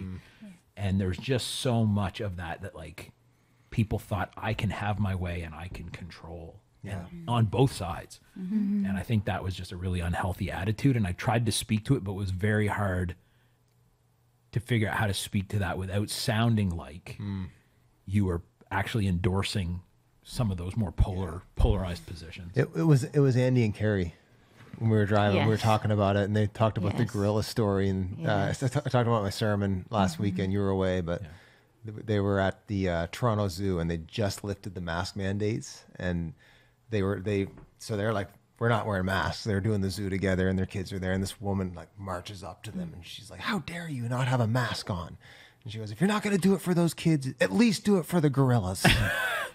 There's a sign your world is messed up, eh? Right. Yeah. If you don't love your own children, that's one thing. But this at least poor the gorilla. So I think I played the diplomacy game at a level that sucked my soul dry. Again, I did it. I wouldn't do it differently based on what we knew. And there were extenuating circumstances that we were going through as well that made that a particularly tough time, pandemic aside. But yeah, I'm not going to get pushed around by the government again on getting something put in my body, that isn't seemingly, there was a lot of stuff that was said to the public from an authoritative expertise tone that in hindsight, clearly at best, they didn't know what they were talking about. At worst, it was a giant scam. Yeah. I think what happened. I will be in jail with Phil Hutchings next time. All that to say. There was a lot. Although I think this is true in general. I think that just it's one of those like something that big a thing just emphasizes it. But there's become this approach in our culture of not telling people what we know is true. Like I genuinely believe for an absolute fact that government officials told people things they knew weren't true because they thought it would get them to do what they genuinely thought was the right thing to do. They're the ends justifying the means. Yeah. Well, it's the point of this communication is not to relay information. It's to Manipulate control, you into doing manipulate, what encourage we think you should do. behaviors. And I think the lesson for maybe the deeper lesson for church leaders in that is to not let that sneak into the way we communicate of saying, I can oversell or undersell. I want to describe this in a way so that I can make people think about it the way I want them to think about it, as opposed to just manipulation. Right. I'm gonna give them and there's some stuff in preaching that you're like, I don't have a clear answer to this. And if I say that, you might think less of me as a pastor that I don't know. So I'm going to pretend like I know because I think it'll be better for you to trust me because I think then we can reach more people for Jesus together. Whatever. Go, you can't play that game. Like you just, this is the truth. And here's what I think you should do with it. And then you gotta let go of that illusion of control on the rest of it, right? Just honesty. Yeah. Just, and I think to say like, there's people distrust the government, but the government distrusts the people. Right. And so there's this idea of like, if we can say, look, we are 65% sure on this, but we're only 20% sure on the other options. Yeah. And with this much on the line, we really think it'd be good to just like, we got to do something. No decision is a decision. So we're shooting our shot on a 65% chance thing, as opposed to going 100%. Here's how it is. 100% if you do this. If this you is take what's the gonna vaccine, happen. it will stop transmission.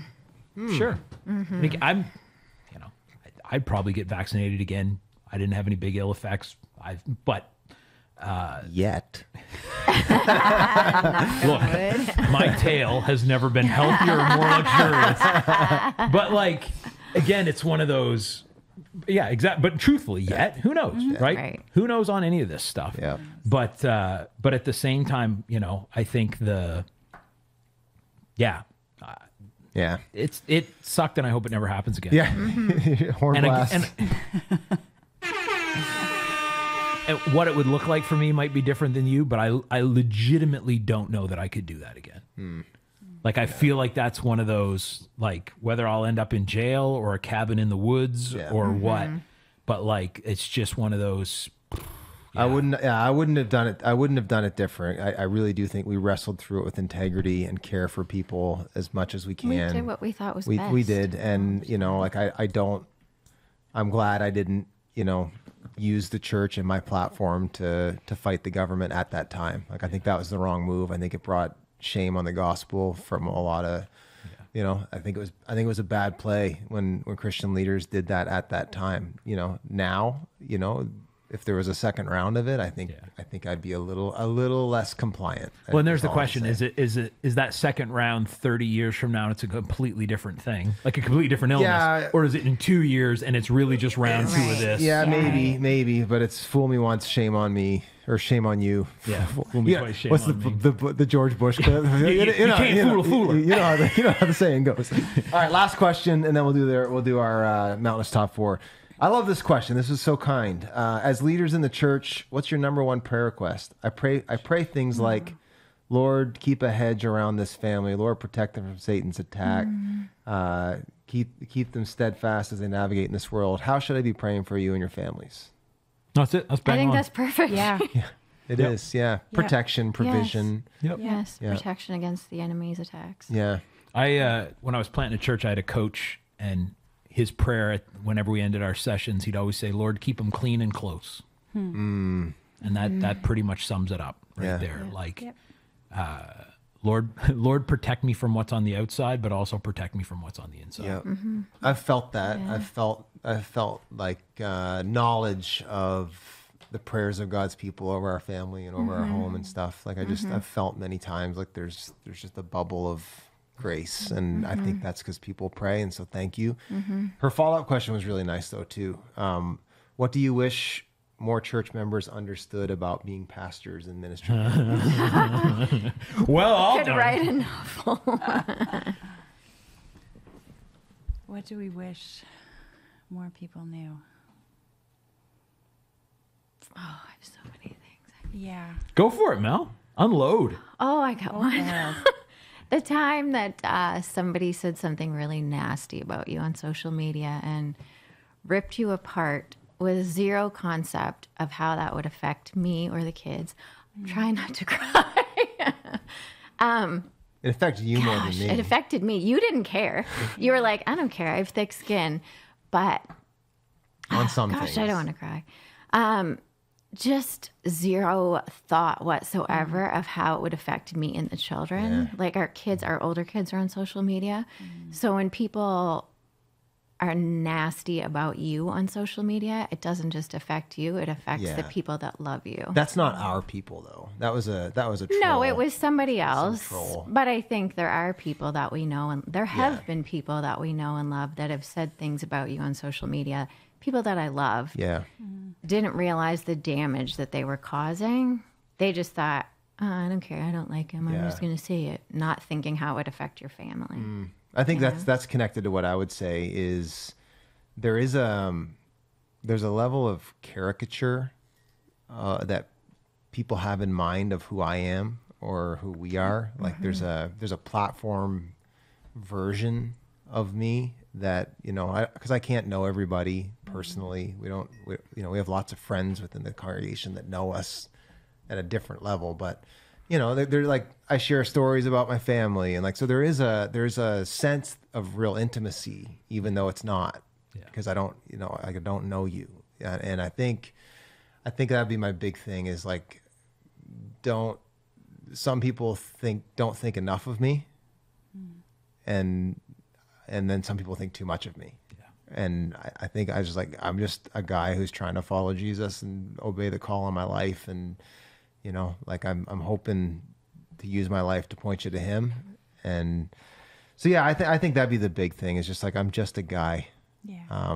We're just regular people with teenage kids and, trying to make ends meet too, and trying to do soccer and high school breakups and all that stuff, just like everybody else. And I think that'd be one of the things is like, just see us, again, we want to shepherd people and care for people, but, recognize like if you're dumping stuff on us, like we're carrying our own burdens too, And so I think there's just that, like there's a robotic caricature kind of assumption about us that I think is just unhelpful or unhealthy. Yeah. That's what I would say. Don't presume that, just because you hear something a certain way or see something a certain way, that's actually the way it is. And don't forget about like the entire life behind, behind what you see or what you think. And that pastors are people too. Yeah. Which sounds stupid, but that's the truth of it is that we're people and we're not always going to get it right, but we're trying our best. Yeah. Bottom line, I want to be trusted on one end. Like one of the main things that grinds my gears is, again, we're not perfect at what we do, but we're pretty effective. Like I'm a professional, and I wouldn't go to my dentist and tell her how to do a filling. And I do, again, people are more invested in the church than you are in your local dental practice. So I appreciate that. And people give and serve, and this is their home and their people, and they're passionate about it, but they're not thinking about this 70, 80, 90 hours a week like I am for 20 years. Like I'm deep into this stuff. And so people will come though with, it's like the perfect environment for the Dunning-Kruger effect. Where it's like that you have just enough knowledge to think you know stuff, but not enough to know you don't know. Yeah. And I think that's a huge thing for me is like, just trust the team here. Like we've thought about a lot of the things that just occurred to you. Yeah.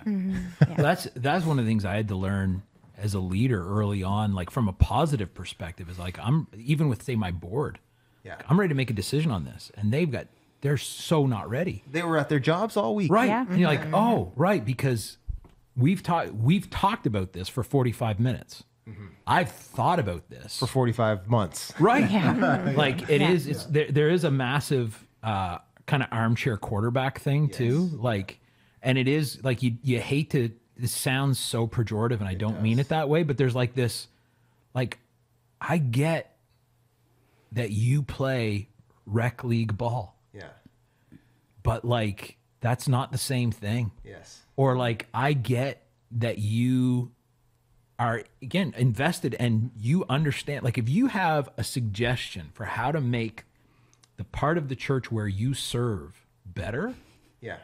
like that's probably really I'm helpful. all ears. Yeah. But if you think that, and again, it's usually not the super invested people who have the opinions. In fact, there's a It's direct totally- correlation, The honestly. the more people serve, the less critical they become 100%. because they actually do get it. Yeah. But it's like, well, as someone who attends here 1 to 2 times a month, Yeah. right, and isn't involved anywhere, but did give to a Christmas offering Yeah. $8 3 years ago, I'd like to tell you everything you're doing wrong. Like those people, you're a joke.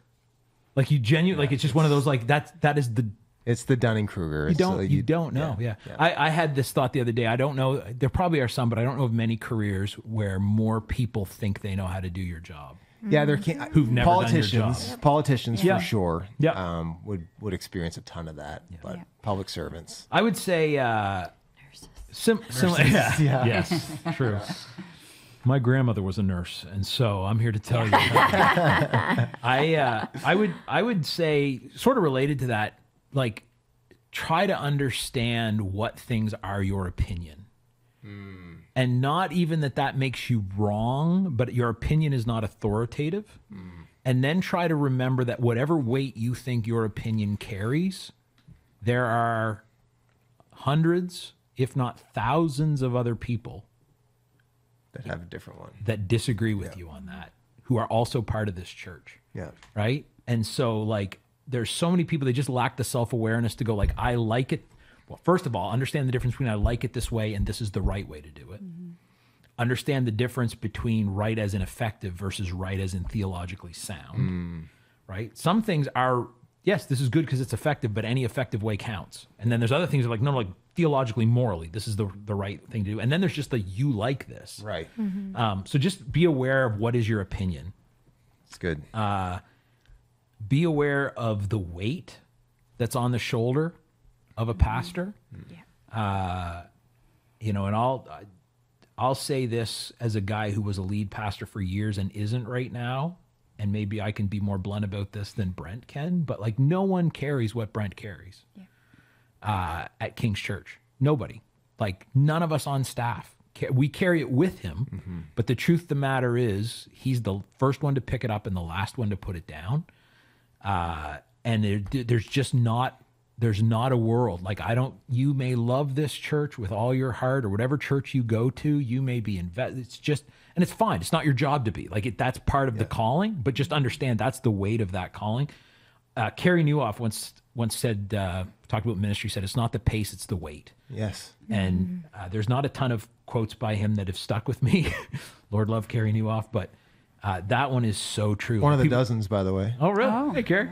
But people are like, whatever, like, you must be so busy. It's like, sometimes, but that's not, like, it's not the number of hours that is the most draining. It's how much you're carrying Totally. literally all the time, right? Yeah.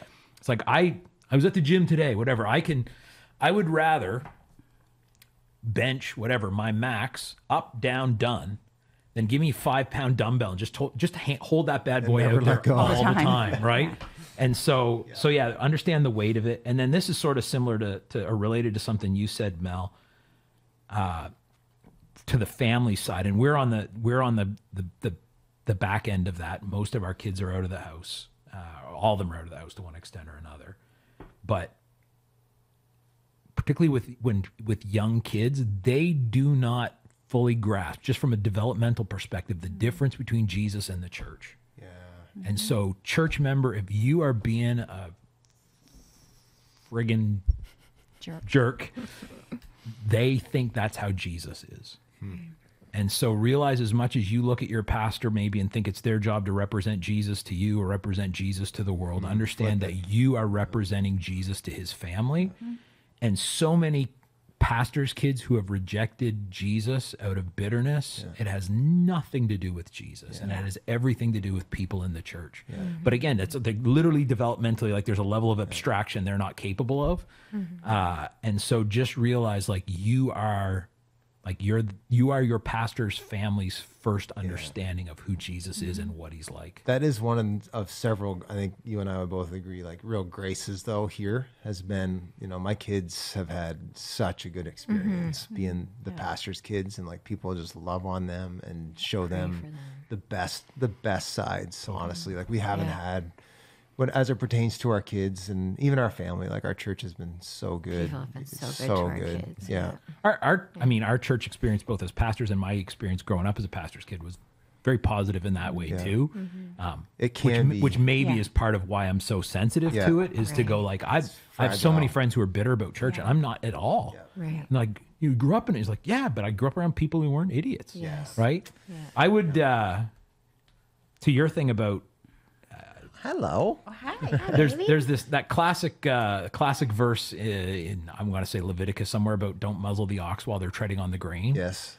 Like I do think one of the things churches can do, this was the church I grew up in, owned like the best facility in the community. So like we had a gym and I could have my birthday parties at the gym. Yeah. Like that kind of stuff. I think it's actually, it's a great thing for churches to be really okay with the pastor's kids, rather than having higher expectations than every other kid in the church, which is kind of the tradition. You're the pastor's kid, you have to be whatever. Actually go like, it's a worthy and God honoring trade-off for those kids, not to the detriment of any other kid, but to actually like, it should be the kid who has the best experience going to your church should be the pastor's kids. Like there should be little bonuses, little extras. And I think that's happened. I think they would feel that way. Actually, our people have been incredible with that. So. Yes. We had people. One guy I'm thinking of, particularly in Deepwater, who like would bring our kids back presents when he went on vacation, like that kind of stuff. Yeah, and just like it doesn't take a ton of stuff like that, but or just not being like, if the kids whatever playing with some toy at the church, literal toy or technology, it was like, as long as they're not like breaking it, that's cool. It's okay for them to get should be some bonuses, some benefits. Anything to add? All right. Nope. Well, speaking of weight, I am going to be on vacation when this comes out. So enjoy. If there's stuff going on, I'm not going to know about it. So, don't tell us.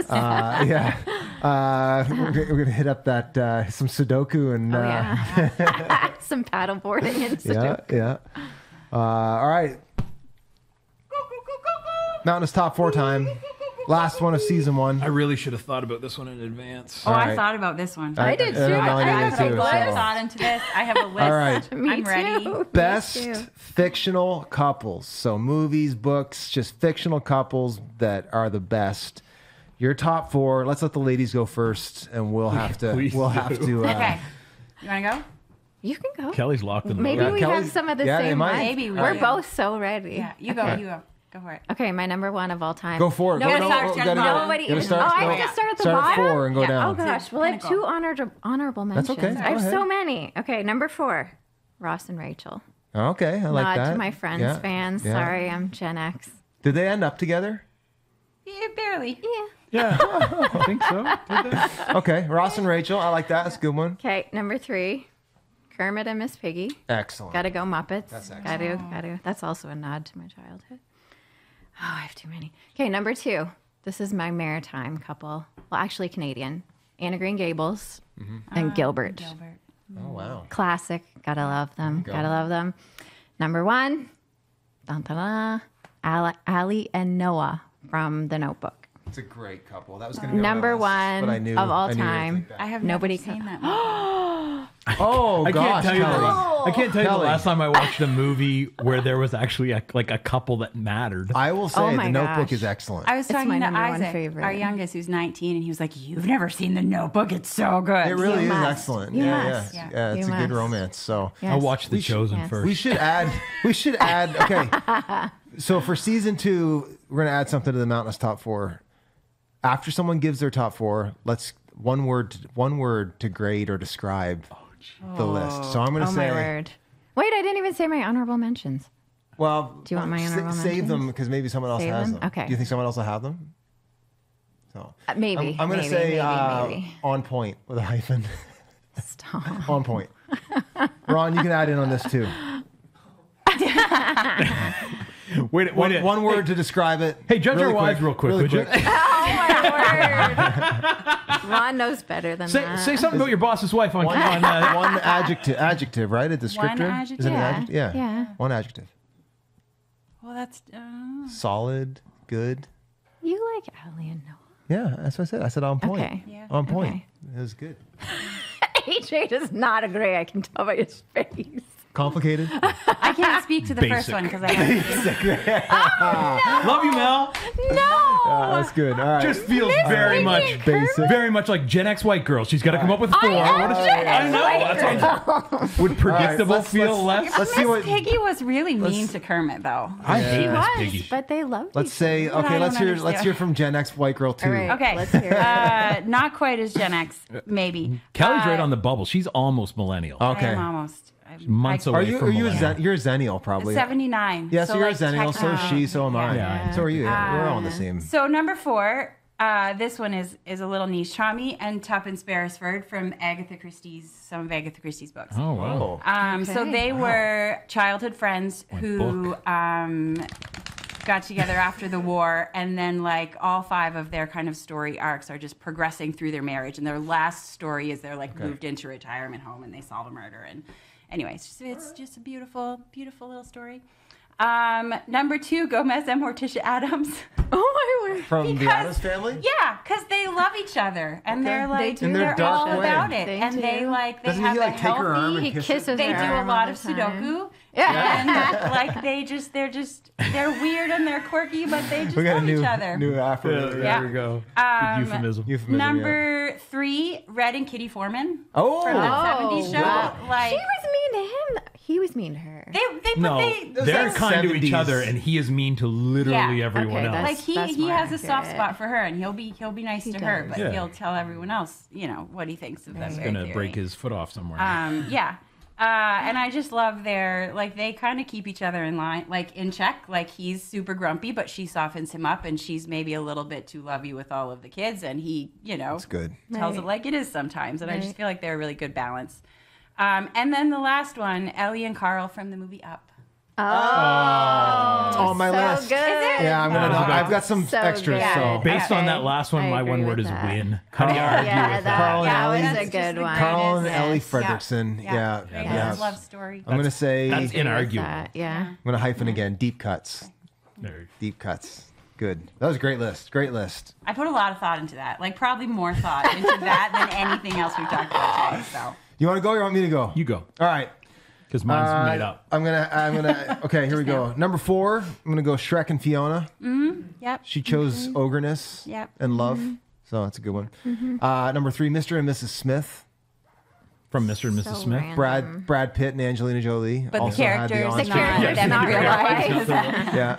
Yeah. No, but the story. They're both like secret agents. Yeah. Had a fake love, and then it was a real love. Number 2. I'm gonna go Kevin and Winnie. Oh, from Wonder the Wonder Years. Years. Yep. Yeah. Our children don't know who that is. Yeah. Kevin and Winnie, and then number 1. I forgot my honorable mention. Maybe you're gonna say it. Jim and Pam from The Office. Not an office. I haven't seen enough Okay. of that to really. Number 1, Han Solo and Princess Leia. I knew that was going to be your number 1. I knew it. I'm gonna go with my number 1 be Han Solo. No, or Luke Skywalker and Princess Leia. Oh. Fortunately, it was fictional. And Got a word? Word to judge it? Me. eclectic. Eclectic. Thank you. Yeah. I'll give you eclectic. I'll take I don't it. know half of those couples. Ron's too young. Well-rounded. Thank you. Got a Thank big you. I'll take spectrum it. I'll take it. Good. Relationships. All right, take us home, AJ. Yep. Last one of season 1.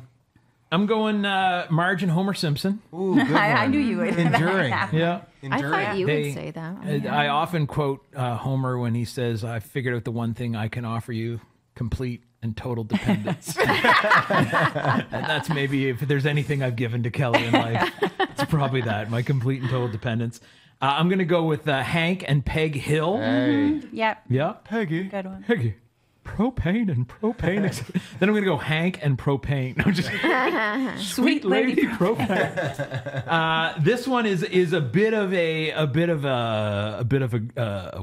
stretch. Less of a couple, husband and wife, and more of like a work husband and wife, but I'm going with Jack Donaghy and Liz Lemon Oh, he from liked 30 that Rock. one. Okay. Yeah, they were kind of one of those like the couple that never was, but they're definitely like they are the relationship that whole show revolves around, even though it's never like quite romantic. But anyways, and then I'm with the missus on Red and Kitty Foreman. All right. Yeah, I just enjoy their dynamic. All right. I'm going to give it a solid. Thank you. Solid. I was shocked to learn that 50% of those couples are cartoons. I didn't see that coming when I started to make the list. Well, with that, thank you to the dozens for being along for the ride. We'll see you in the fall. Thank you, ladies, for joining us in the Yeah, back corner. for I think you're my having favorite. us. You're my favorite guest. Mel and Kel. Mel and Kel. Thanks, Ron, for your outstanding producing. Oh, I like I've it. never been so well produced. Yeah. See you next time.